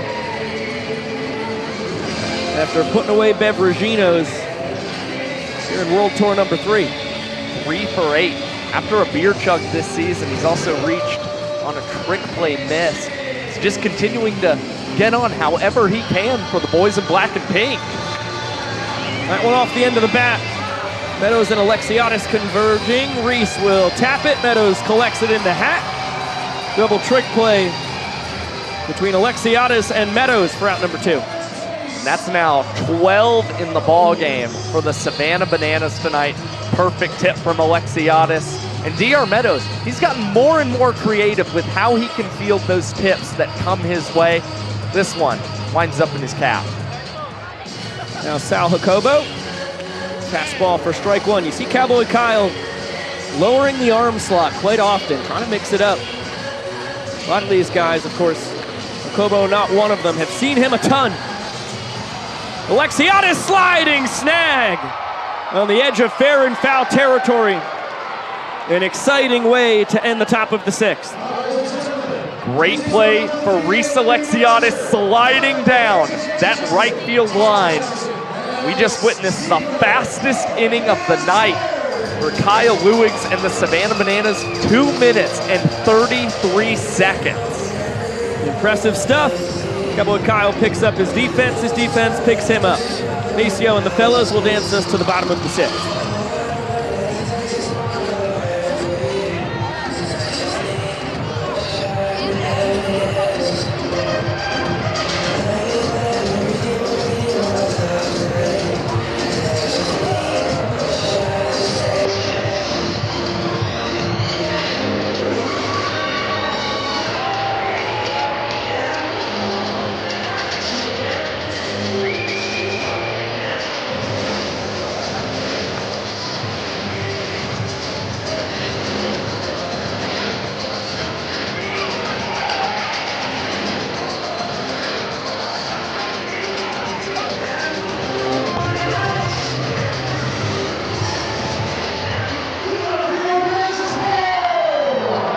And hold the finish. Terrific job by Maceo, KJ, Ziggy, Ty, and Andy. Get a look at Blake Benson out for his 2nd inning of work. Out of Springdale, Arkansas. Gave up 1 run in the 5th, but had 1 to work with, so ended up being a tied inning. Has no run support this time. Trying to keep the Bananas off the board to avoid an inning walk-off for the Nanners. Well, he's got that curveball working. Jumps ahead of Danny Hosley, shows off the breakdancing skills. Now he's ahead 0-2. We've seen a couple trick pitch attempts from Benson. He has the capability to cartwheel on the mound. Now tries to go back up and do a handstand. And Benson gets a strikeout looking of Danny Hosley. And the 3rd trick play of the night for the Party Animals. Blake Benson gets his first career trick play. Whipping out the handstand trick that we were hoping Cowboy Kyle would give us. And now here comes Alex Ziegler. Great to see his parents on hand today for the first time this year, Bruce and Mary Jane. Down from Butler, Pennsylvania. Boy, Ziggy nearly connects with our 3rd base camera woman, Emma. Nice evasive maneuvers taken. That's a pro's pro down there. And now Benson will stop dancing by himself. He'll let Baber, Acuff, and Hampton join him.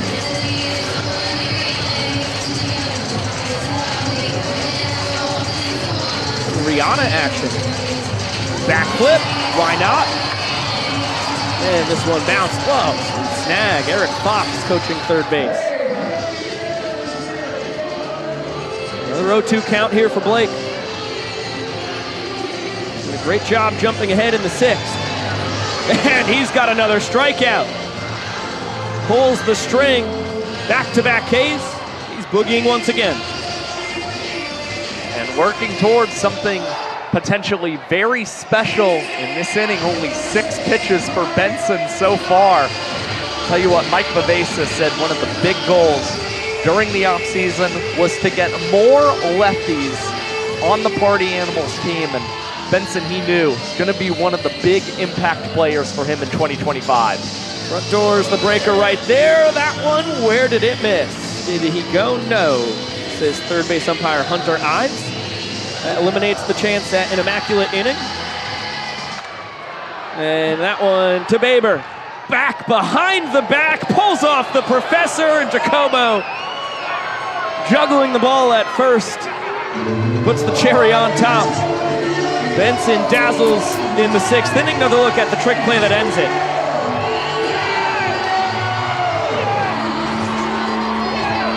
And here come the Banana Nanas. What a sight for sore eyes.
The Banana Nanas stupendous as per usual. Got the shades on tonight in the dark. And Cowboy Kyle out for his 3rd inning of relief. As the top of the Party Animals order, Hampton, Fisher, and Skoll to work with. Hampton, the only batter yet to see Cowboy Kyle in tonight's contest. So Kyle desperately needs this big first out before having to face Party Animals order the 2nd time through. Slider looks great. I do not know where that meant. I can't believe that was not called a strike. Doesn't matter now. Reese Hampton out to left center. He's got great wheels. He's gonna slam the brakes about 40% of the way to 2nd. Meadows had the throw on the money. Reese content with the leadoff single here in the 7th.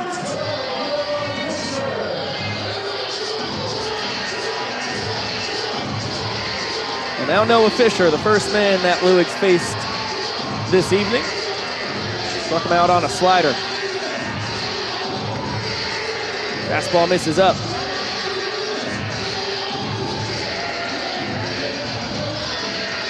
Fisher has reached twice tonight. Got aboard on a trick play, missed his first time, and earned a sprint back in the 3rd inning.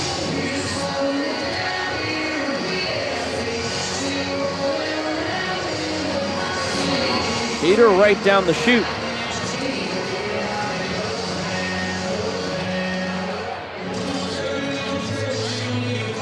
Same pitch. This one towards the Bananas dugout. Leroy gives it a look. It ends up clinging on top of the grandstand. Down even at 2 balls and 2 strikes. Kyle got the punch out. Noah Fisher to start his evening. I'm trying to see if he can collect another punch out on his night as he goes back to the sidearm pitch, and Fish hammers this one, and that one is going to leave Grayson Stadium.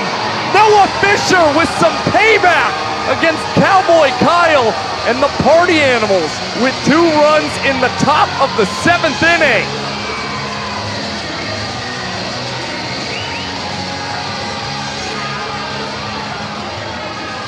Well, Fisher finally caught the big one. His first blast of his 2nd year in Banana Land. And the patented fishing celebration at home plate. Get another look. This thing off the top of the left field landing. The only question was ever if it would stay fair. And he was right on time. Plenty of room to work with ahead of that left field foul pole. I do not know how Vincent Chapman can say that was outside. I just can't. This one rolled over to the right side. Behind the back flip, EJ, and Cowboy Kyle can't snag that out of the air. Another look at it. Feels like an E1. I don't think the flip was wild. I don't either. Take another peek. Yeah, that one right to him. Just couldn't come away with it.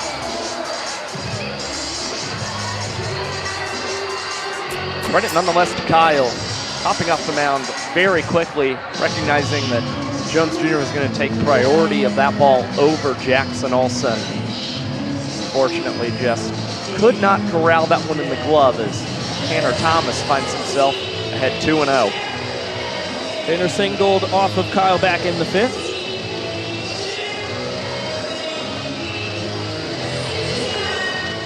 He's now ahead 3-0.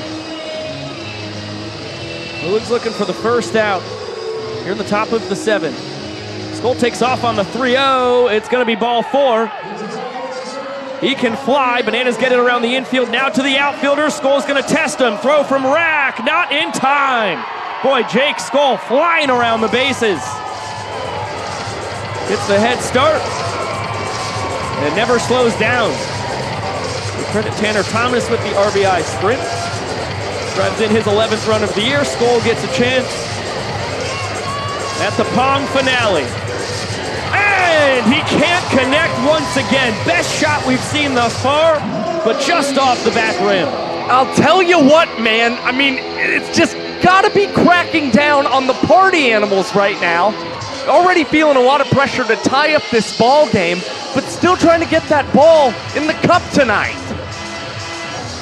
A lot of emotion from you. They've only missed 3 shots, Josh. This one gets away from Leroy. Throw on the run, never had a chance.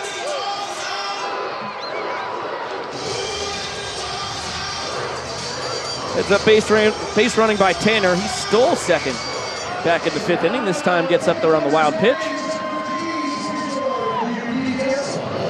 Never feel good falling behind Chase Acuff. Fastball misses. That is 6 straight balls thrown by Lewis.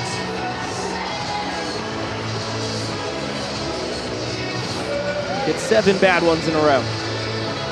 It's the first time this season he's been tasked with going out to the mound for a 3rd straight inning. Clearly things starting to wear on Kyle, but is able to clip the outer half of the zone. The count now 3-1. Nice piece of hitting. Acuff serves the slider into right. Thomas going station to station, respecting the arm of Alexiadis. And Chase, after he struck out last time against Cowboy Kyle, gets his revenge.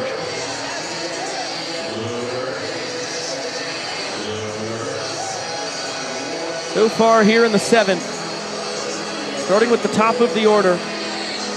Now Bryson Bloomer swinging and missing at a slider. Bottom drops out of it. Single, home run, error, sprint, single. All 5 party animals have reached. Bloomer trying to make it 6 straight. Line drive right to Cox. Boy, I don't know if he caught the ball or the ball caught him. He says that thing was knuckling. I would venture to guess the latter. Rarely do you see fielders going to the ground after snaring a liner. That is a big catch for Ryan Cox. Allowed out for the party animals. Now Cowboy Kyle will miss on his first pitch to Andy Cosgrove. Lewis struck out Cosgrove to start the 6th inning.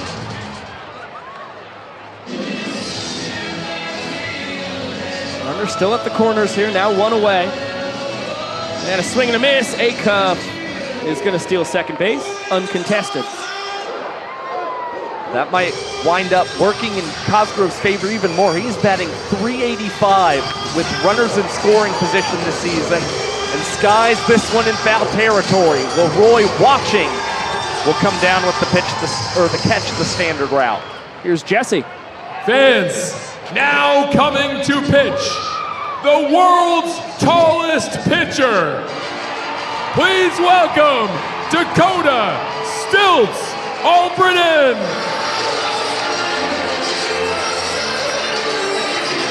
Sticky situation for Dakota Stilts Albritton. Take a look at his tremendous numbers from the 2024 tour. He's got a pair of runners in scoring position. And he's got 1 out to strand him. He's already out for the 7th time on the pitcher's mound this season. The Bananas getting a lot of work out of the tallest man in banana ball. And we saw last Sunday, Stilts collecting his first strikeout of 2025, recording the K against Chase Acuff. Well, here Acuff leads off second, Thomas off third, Armando Becerra steps in. And that's pretty much the same pitch Acuff swung and missed on. Armando talking to Vincent Chapman, asking if it was outside. It was. It's got so much movement, comes in across the plate, and then floats away. And now you see the tall ball. Comes in on the same plane, but bites in on a lefty.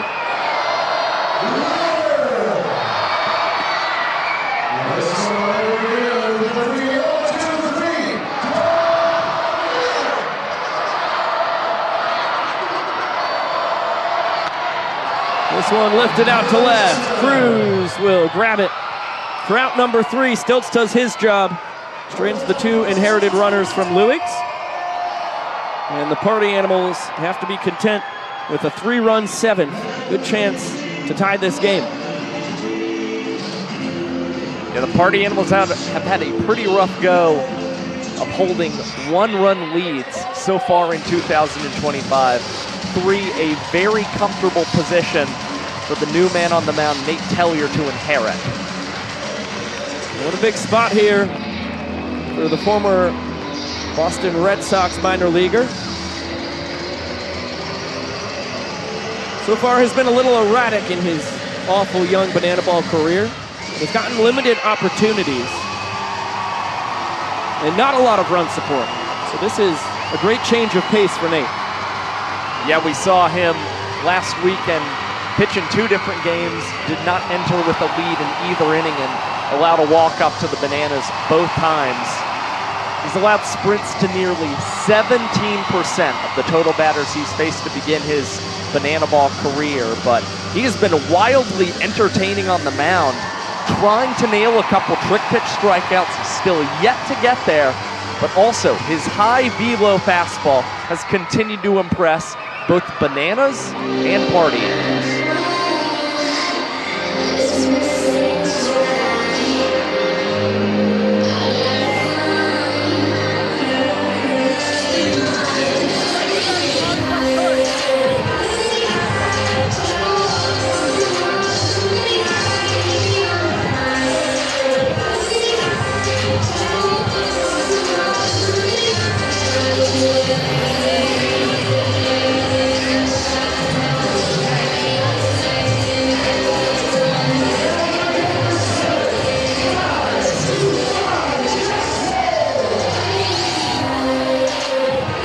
Walk up from Ty Jackson.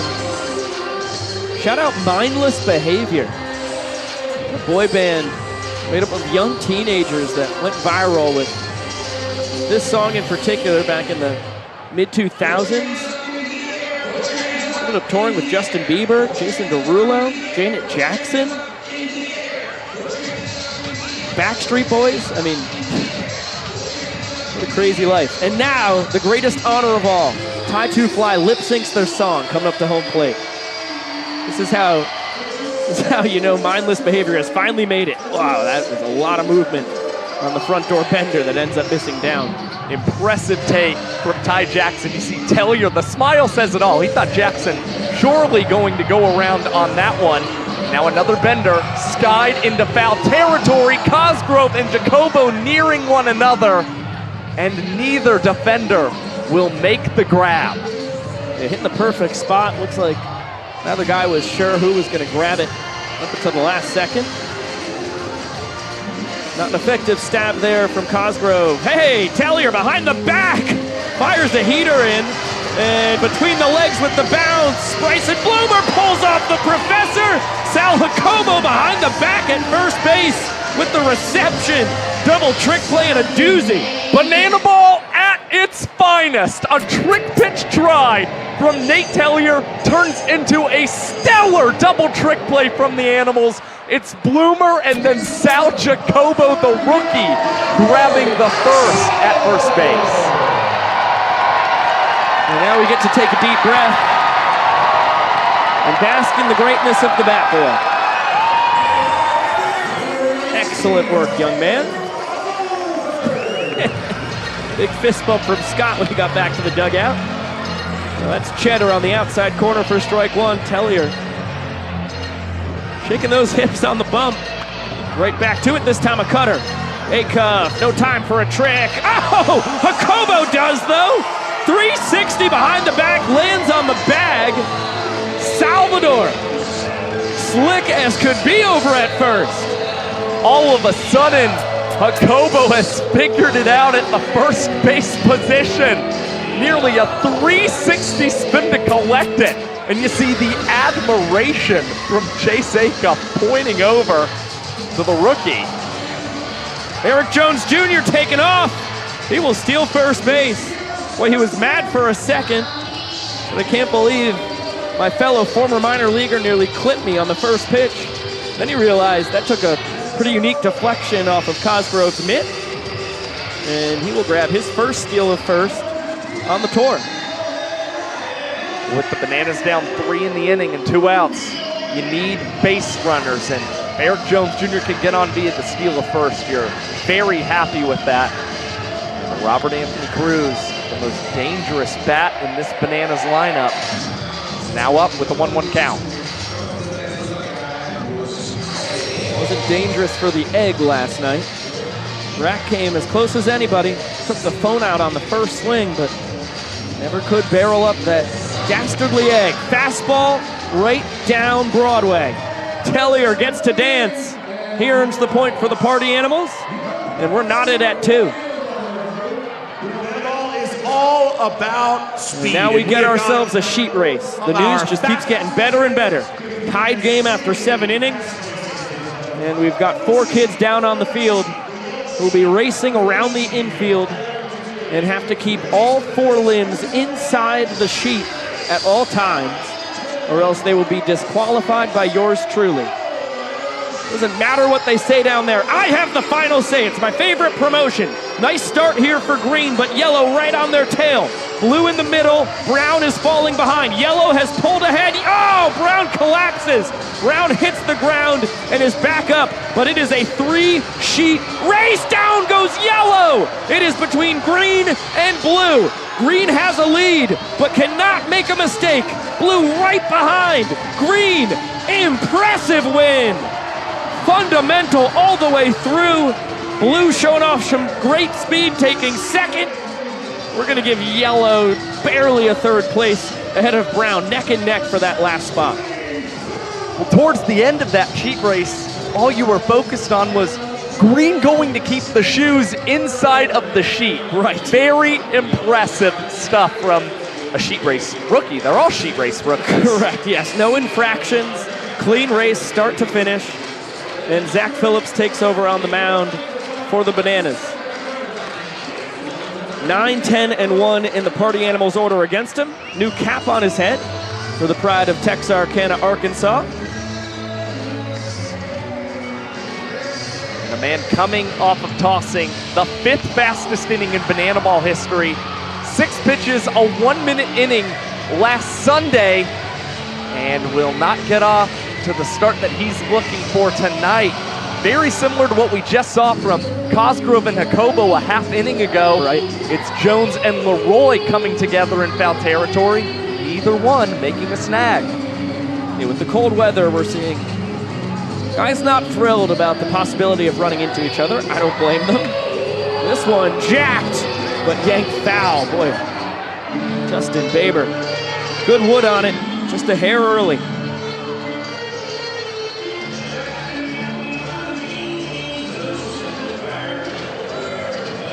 Another 2-2. Swing and a miss. Philly pulls the string. Whips out the changeup, collects the K. This has seemed to be the secret sauce for Bananas and Party Animals pitchers alike tonight. A lot of the strikeouts we've seen have come on a lot of pitches in which the guy on the mound is messing with the batter's timing, and you saw another pause there, this one coming from Phillips. 1-0 here on Jacobo, and the changeup gets strike one. The excellent sequencing as well. Baber with a foul home run on a fastball. Follow it up with a well-executed change of speeds. Now this one rolled over. Kyle Jackson forward rolling. Eric Jones Jr. tried to scoop it off the turf behind the back. And we'll end up with the trick play miss as Jacobo slides him safely to second. It was a textbook somersault from KJ Jackson at third base. And when you see an infielder try that play, you can't expect perfection on the throw across the diamond. Don't know, I would have suggested that EJ try and field that one behind his back. Nice stop there by Leroy. Holds Mark Smith at second base, who has quickly taken over for Jacobo. Party Animals designated runner back out there on the bag. As we're now a fifth time through the order here for the Party Animals. And Reese Hampton back to the right side, lines it into left. Smith getting the wave around, relay from KJ, just in time. Cruz on the money. Same goes from Kyle Jackson to Leroy. That is a huge play at the plate. And you've got Zach Phillips, who wasn't even a part of the relay, getting it on the biggest celebration for the Savannah Bananas. Incredible stuff. And a great tag for Bill Leroy applied on Mark Smith, the designated runner for the Animals. Big second out. Nobody in scoring position for the Animals. Noah Fisher, his last plate appearance, a two-run bomb off of Cowboy Kyle. This one raked fair down the third baseline. We may have another chance. Nope, that one tied up in the Party Animals bullpen bench. The second time tonight that the Animals could have scored a guy from first on an extra base hit down the line, but it ended up under the bench. Dead ball. Ground rule double. Well, don't look now, but Fisher is all of a sudden red hot. Hampton in front of him. The pair with hits in the 7th and 8th. Hampton the singles, Fisher a homer, and now a double. So 2 ducks on the pond for Jake Skoll. Got a 1-1 count.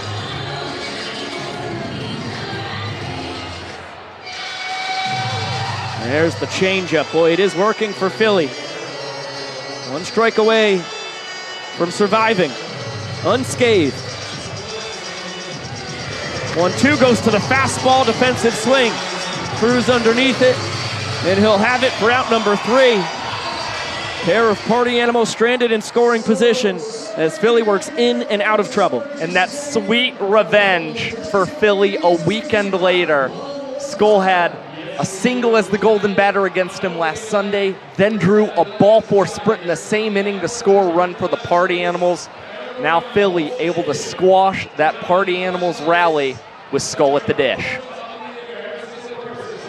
We kill the lights here in historic Grayson Stadium to prepare for yellow. Lighting up the sky here, the jewel of Daffin Park.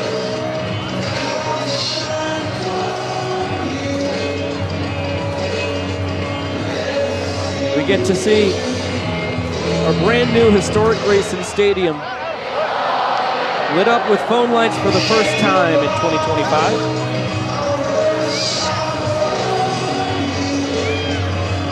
Ballpark was built in 1926. That's the first year that baseball was played here in Grayson.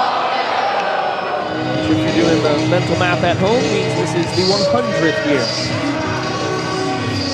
of baseball or banana ball being played. This wonderful arena. Keep it going, here we go.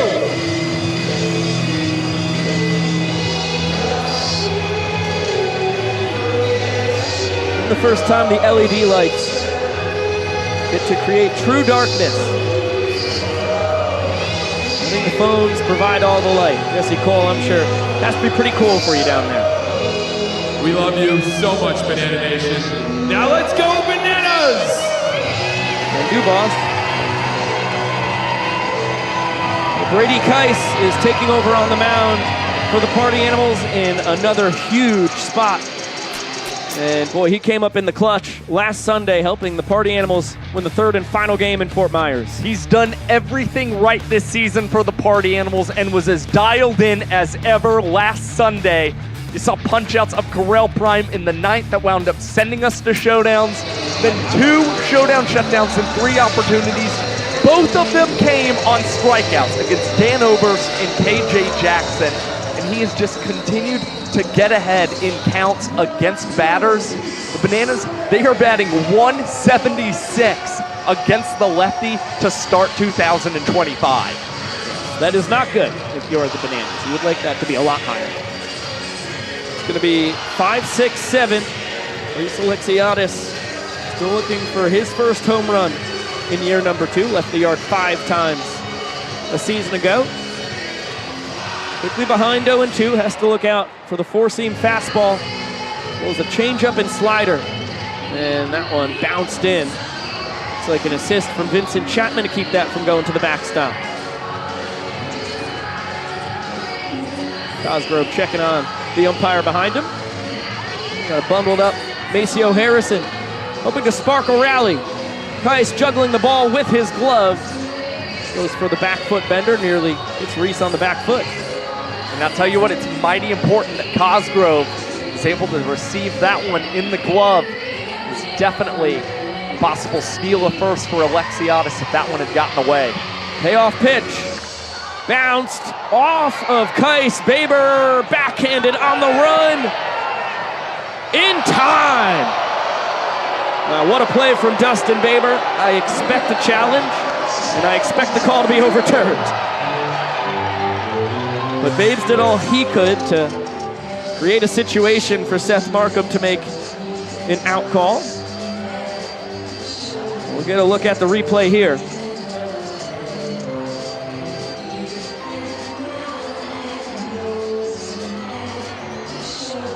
Okay, that is safe. Overturned. It's now a pair of gimme challenges for us tonight. All right, fans, after further review, the stress the low. ruling on the field, overturned. Seth Markham, very kind. He said, my bad, fans. Just got fired up, wanted to do a flip. Understandable. So Alexiadis with the infield single. Aboard for the second time tonight. He represents the inning-winning run, and Jackson Olsen, who has homered and singled, steps in. It's the third overturned fan challenge this season. It could wind up being a big one for the Bananas as Olsen loops the 1-0 pitch into center field, and the Bananas are now threatening against Kais. Boy, baseball and its brainchild Banana Ball, such a wonderful sport. You never know when you're going to catch fire. Olsen across the first 8 games, 3 hits. Olsen tonight, 3 hits. You can catch fire at any point.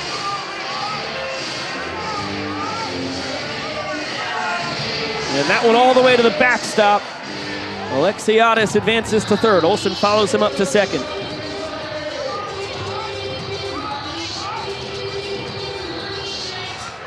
So the inning-winning run 90 feet away. Bill Leroy has swung the bat well against Kais, and he's 1 for 2 on the night with a homer.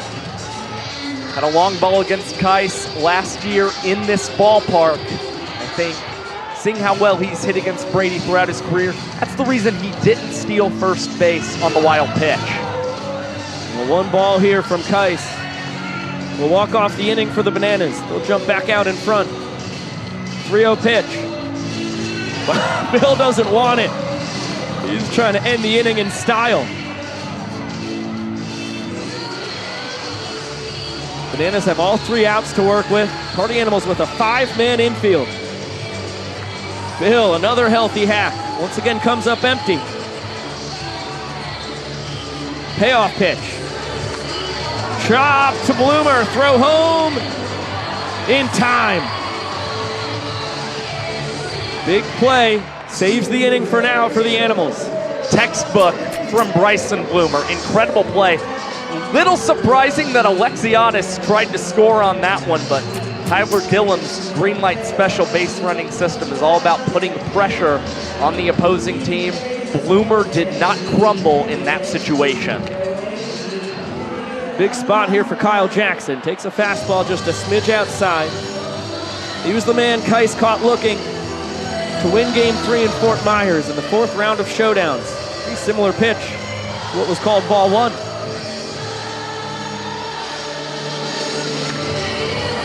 That's a healthy hack, popped up, foul territory. Cosgrove and Jacobo. Jacobo calls him off and can't find the ball. Boy, Sal came rushing in. Looks like he checked on Cosgrove. And while he was looking at his catcher, lost track of the ball, never touched it. That is a big second life for KJ.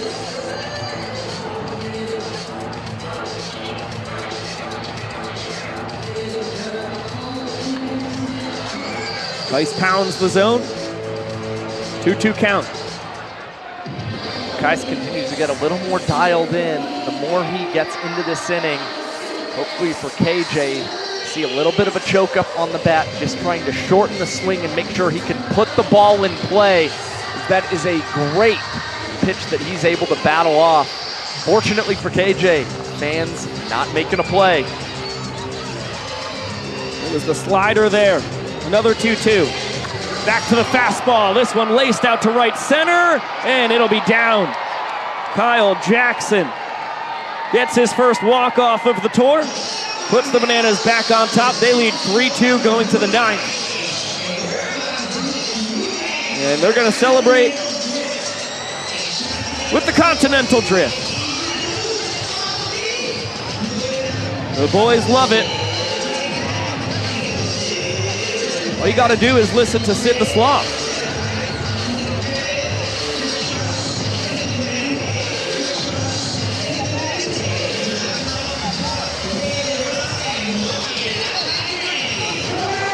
I don't actually know the Continental Drift. I do know the slide portion of this. Yeah, but then the camera got on us for a portion that it turns out I didn't know that. We're just outed on live television. Not Continental Drifters, at least not myself. We go to the final inning, and that means every run scored here will count as a point. The clock no longer matters. And if we're tied, I'm sure if you've been following the season at all, you know we'll go to showdowns because we've done it in 3 straight games. Yeah, the Party Animals, they can collect multiple runs in this inning. We'll take the lead against the Savannah Bananas, only up 1. And they also still have the golden batter at their disposal when they can enter a player to bat in any spot in the lineup.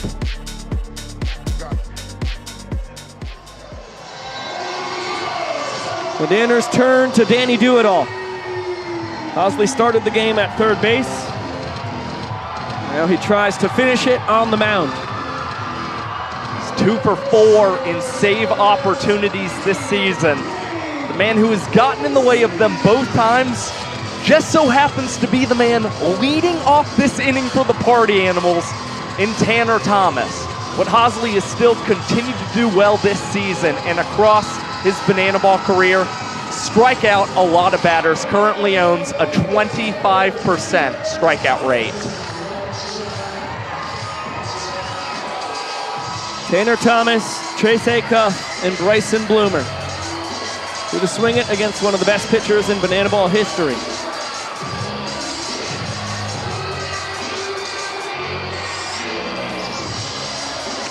Fastball. Right down the pipe, swung on and missed. Hosley lives in the low 90s with the gas. Goes back to it. He's ahead 0-2. Tanner singled back in the 5th. RBI sprint in the 7th.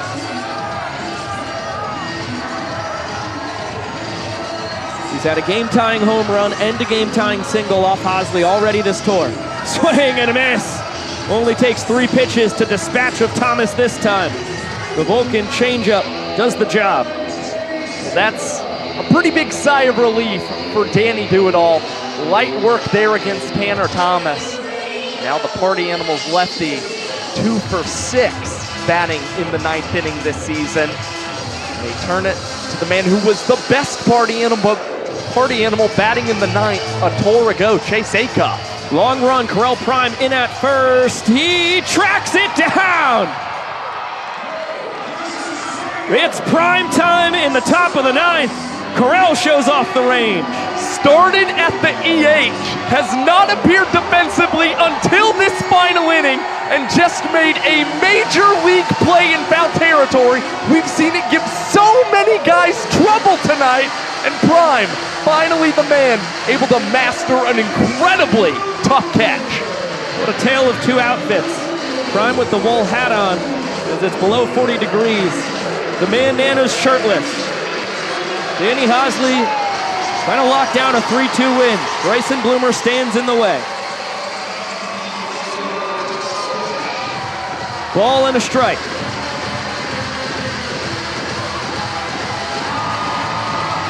There's the changeup. Party Animals down to their final strike.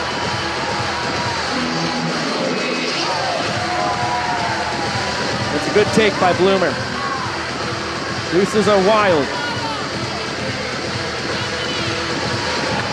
That one high and deep to left. Oh, it could be big trouble. It's one hop off the wall. Bloomer turning on the Jets. Head first slide just ahead of the tag of Olsen. Tying run in scoring position. A booming double for Bryson Bloomer. That one just barely tucked inside the foul lines. And the Party Animals are now a knock or even a ball four sprint away from tying up this ball game. And Andy Cosgrove back up to the dish. Fastball misses down. The tour leader in runs batted in. Destroys it. Well fouled. Cosgrove 2 for 4 on the night. There's the changeup in on the hands. Long run for Rack. He's going to have to play it on a hop. Bloomer scores. Andy comes up in the clutch once again. We're tied at 3. He's been batting over 300 with runners in scoring position to start this tour. And it's already the third blown save for Danny Hosley in 2025. We've got the golden batter being introduced for the Animals. Hitting in the place of Armando Becerra is the Party Animals golden batter. Ladies and gentlemen, Jake Skull!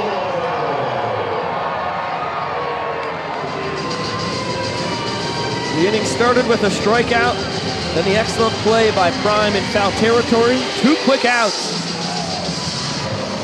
Bloomer was down to his final strike. Rips a double down the left field line. Cosgrove follows it up with a flare to left for an RBI single. He now represents the go-ahead run. Ball and no strikes on Jake Skull. 1 for 4 tonight with a no doubt solo home run out to right. His 3 homers and 8 extra base hits both lead the tour. Doesn't bite on the changeup. He's ahead 3-0. Party Animals dugout very vocal over there. Pretty amped up. Lots of claps, lots of yelling. Seeing Skull jump ahead in the count 3-0. That is 4 straight bad ones. A sprint. Cosgrove off to the races. Good sprint defense by the Bananas. Get it to all 7 fielders behind Hosley and Leroy in short order. Keep Andy from scoring. Still not trying to do anything crazy. We saw him grab a 2-base sprint back in the 3rd. But he will be content with 1 base. The guy ahead of him on the base paths is the man who matters. And now Dustin Baber's trying to bring him in. Runners at the corners.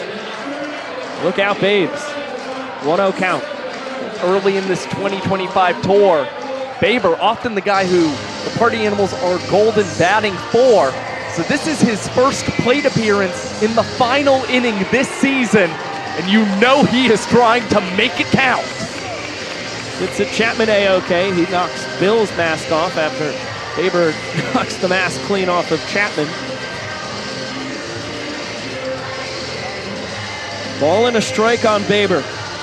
0 for 4 on the night. Looking for his biggest swing of 2025. And a check on Skoll, who's back standing. Can't forget about him. 4 steals and 5 tries this year.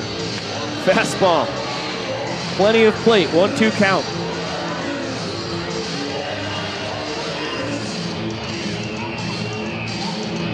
Right back to it. Baber gets the hands in, fights it off. Seen a couple heaters now from Hosley. Feels like the Vulcan changeup is coming out of the hand any second now to Baber. We'll check on Skoll first. Once again, not far off the bag. Another 1-2.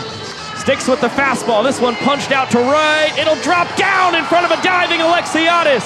Cosgrove scores. Skoll to third. What a battle from Baber. He puts the Party Animals on top for the first time tonight. And with 2 outs, the Party Animals have gone double, single, ball 4 sprint, and now a go-ahead single. As the Party Animals, they're trying to make the Cup Pong count in the final inning.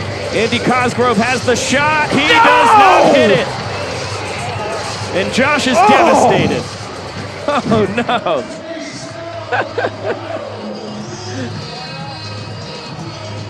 That's tough. It is tough. It's going to be tough to sleep that one off tonight. Hopefully Jacobo can bring another in. They can get another shot at it. I worry for Josh's sanity. I'm a broken man. Skoll off third, Baber from first. Here's the 12-6 curveball. 0-2 count on Jacobo. Good stop by Leroy. Keeps everybody in place.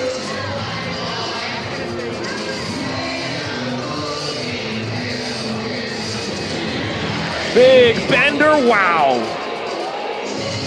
Where did that one miss? Not going to get any guidance either way. Big 2-2 pitch. Back to the changeup, gets the job, but the damage done.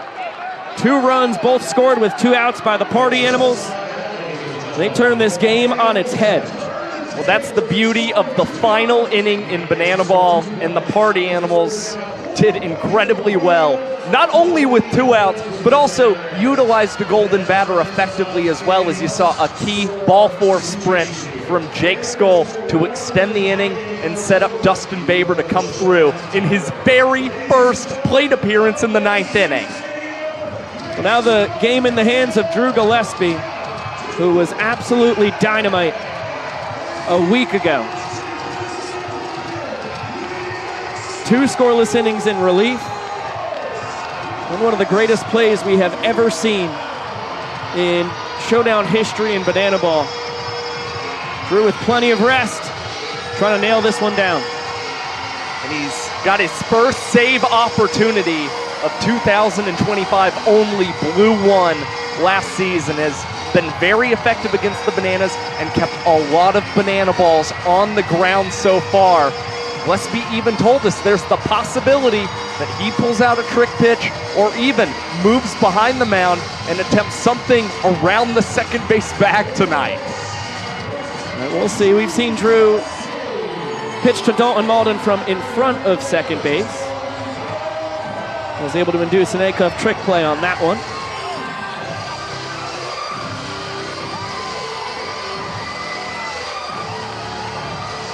Bottom of the order trying to feed the top.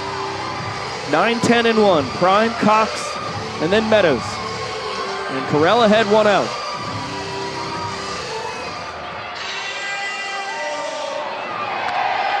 This one chopped foul. A big moment for Prime. Spent 7 years in the Colorado Rockies minor league system. Guy who actually played in the last game that the Savannah Sand Gnats ever played here in Grayson Stadium. Knocked them out of the playoffs when he was a Rockies minor leaguer.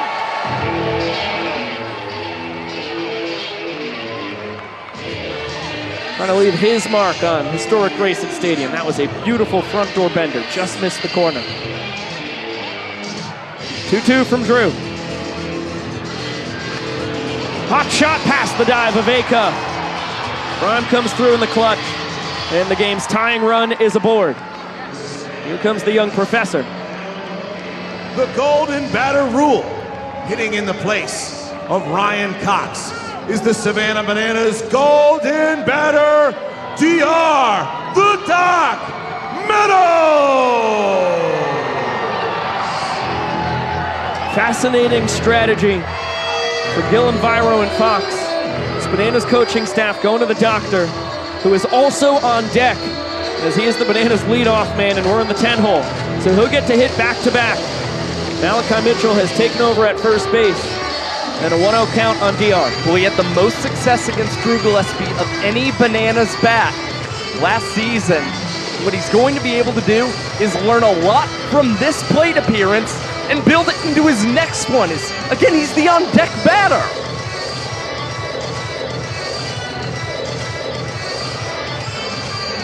One. Line drive, scooped by Baber, bounce to second, can't be handled by Acuff. Oh boy, looked like it was tailor-made to be two. Instead, a missed trick play by Baber. Cox now has to pinch run for DR, being the guy who Meadows hit for. And now DR, after hustling down the line, goes back to the batter's box. And he's seen 3 pitches from Drew Gillespie. Barreled that one up relatively well. Now trying to see if he can strike one even better, as the Bananas got a massive gift from Dustin Baber on the bounce pass that went awry. Yeah, that was hit firm. So firm that DR, one of the fastest guys in Banana Land, that was played cleanly by the Animals. Really should have been doubled up. Nice stop, Andy Cosgrove. Keeps Mitchell the tying run at second. Cox the winning run at first.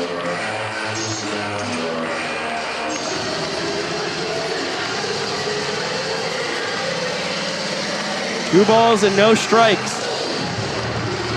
Remember, 4 balls to Meadows ties this game. If the Party Animals don't handle the sprint defense cleanly, it could win it. 2-0. 3 balls, no strikes.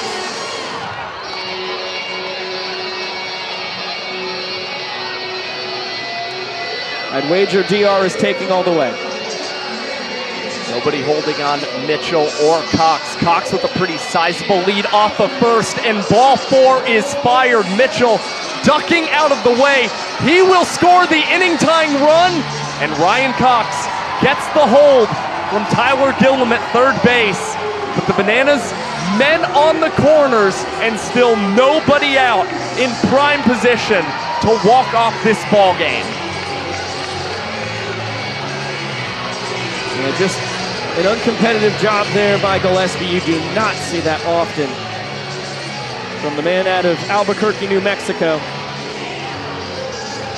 Couldn't find the zone in DR's second straight trip to the dish.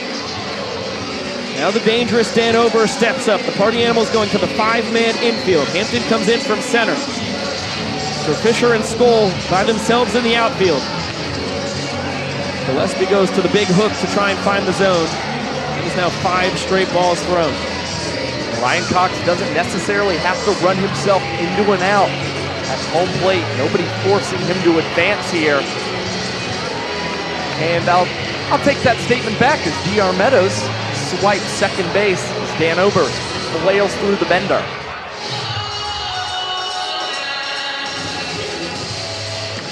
This one tapped, backhanded by Acuff, throw home is wild! Can't make the connection with Cosgrove. And Oberst earns the walk-off, driving in Cox.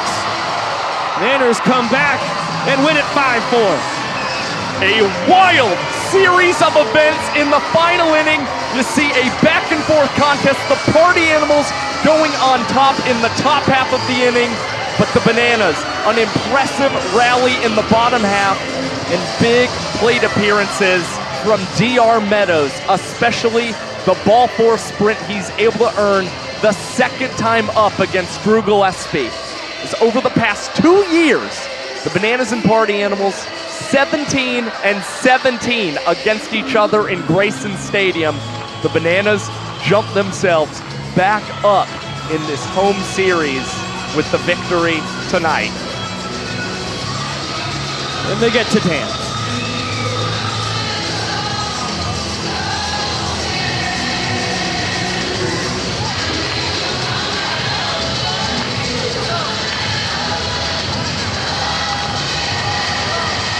And in the center of it all, you get a shot of our showman of the night.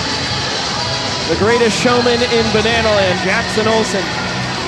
That's his first Showman of the Night award here in his 4th World Tour. He showed us how much he loved being home in Grayson Stadium. Made it count tonight. Leads the team in the dance, led the team offensively tonight. And let's send it down to SB. Yeah, thanks, Miko. Josh here with the man in yellow. Jesse, we have had an incredible start to the 2025 tour already. But what does it mean to be back here, home in Savannah tonight? Well, it's special. You know, I remember coming back here, it was 9 years ago, and we walked in and this ballpark was abandoned. Everything was taken out of it. The field was not in good shape, but you could feel the history of this ballpark. And we wanted to see what could we do to make this stadium last 100 years. And now to go into 100 years and working with the city and all the support of the fans to see the field, the lights, the show, and even on a freezing night, the fans staying out here in support to see this makes it pretty special. And Jesse, I couldn't help in the moment. I see the lights go out for the first time. Doing yellow here at home, something that's never been able to be done here. We're talking almost 100 years at Grayson. Never seen something like that. What's that moment like for you? Yeah, looking up and seeing the whole stadium singing together with the lights. It's been always a special moment for us, yellow, and we've done it all over the country, from Fenway Park, some of the greatest Major League stadiums, but doing it here and knowing that there's only a handful of stadiums that have made it 100 years, and now this stadium is in the best shape it's ever been, and more electric now, and to feel the players and the energy from the fans, it means a lot. It means a lot to me. You know, this is our home, this is our community, and to see everyone singing together tonight, that's why we do what we do, is to bring people together and make them feel like they're a part of something, and truly, that's what we feel here with Banana Bowl. That's why we do this. And it's hard to miss. The guys put this field to full use tonight, not only from the entertainment side, but we saw 4 home runs. We saw some crazy trick plays. Talk about the competitive edge, and of course it comes down to the last play once again. Well, we put a lot of intentionality in this field. Obviously, the turf to be more trick plays and see more bouncing and see more creativity. But also, moving home plate up 10 feet was strategic. More home runs makes Banana Ball great. And, you see all the hits, you see all the home runs, but it comes down to the 9th inning with a great finish again. And that's why we love this game. And it's still growing. Still many people are learning every day, learning what this game's all about. But to see it catch on and hear and see the competitiveness, that's what makes it really, really a great game, and we're proud of it.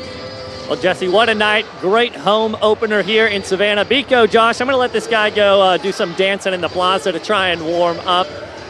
Guys, what a night, huh? Thank you very much, Sam. Thanks so much for the time, as always. Jesse, let's take a look at the final line tonight and what Jackson Olsen did. Boy, he was infallible at the dish, 3 for 3. The walk-off homer that got it all started for the Bananas back in the 2nd inning, and a trick play in the field as well. A really nice one, too. It was just an impressive night overall. A lot of good Banana Ball. You saw high-level trick plays. You saw really a huge jump in the trick pitch department tonight when you think about what you saw from both Blake Benson and Noah Nisnik in tonight's ball game.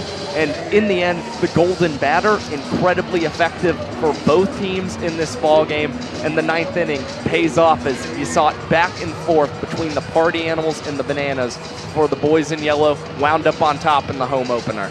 We end up with 17 trick plays in the first ever Banana Ball game within AstroTurf Grayson Stadium, not to mention the LED lights as well as the new right field deck and the bell of the ball for us here in broadcast world, the beautiful screen out in right center field. Welcome back into the booth with Josh Chalevsky. Biko Scala here, thanks for spending your Big Tiger Friday with us here. A frigid night in Grayson, but boy, it was worth the wait. 9 games into this tour, we finally get to see Banana Ball in this brand new Grayson Stadium surface, and it was a heck of a ball game. And we almost thought we were going to see showdowns yet again, but the Bananas, an impressive rally, and it was really spot-on analysis from Jesse talking with Sam as well as what kind of gets lost amidst all the renovations in Grayson Stadium, the fact that home plate was moved up a little bit heading into this season, and we had 4 home runs tonight from Jake Skoll, Noah Fisher, Bill Leroy, and Jackson Olsen, and I think we can expect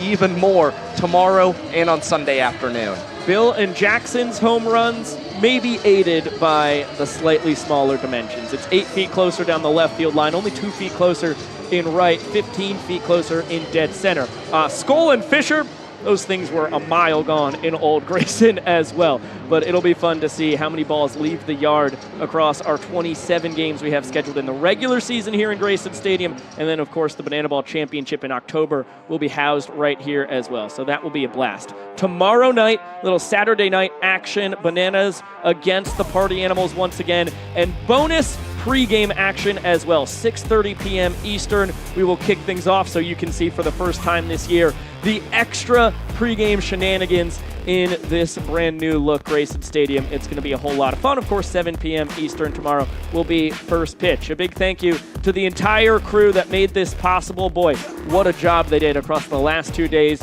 setting this ballpark up for the broadcast that you saw tonight, led by our executive producer Yvonne Trezak and our director down in the control room, Chad Reese. Big thanks to Mr. Sam Bauman, braving the cold and getting us a bunch of really cool interviews. And thanks, Josh Talevsky, for the color commentary and statistical savantry as per usual. I am Biko Scala saying so long for now. See you tomorrow night, where the Bananas look to win the series. The Party Animals hope to even it up. Nanners 5-4 victors in walk-off fashion, thanks to Dan Oberst in the end. Can't wait to see what happens tomorrow night. Until then, we will see you later!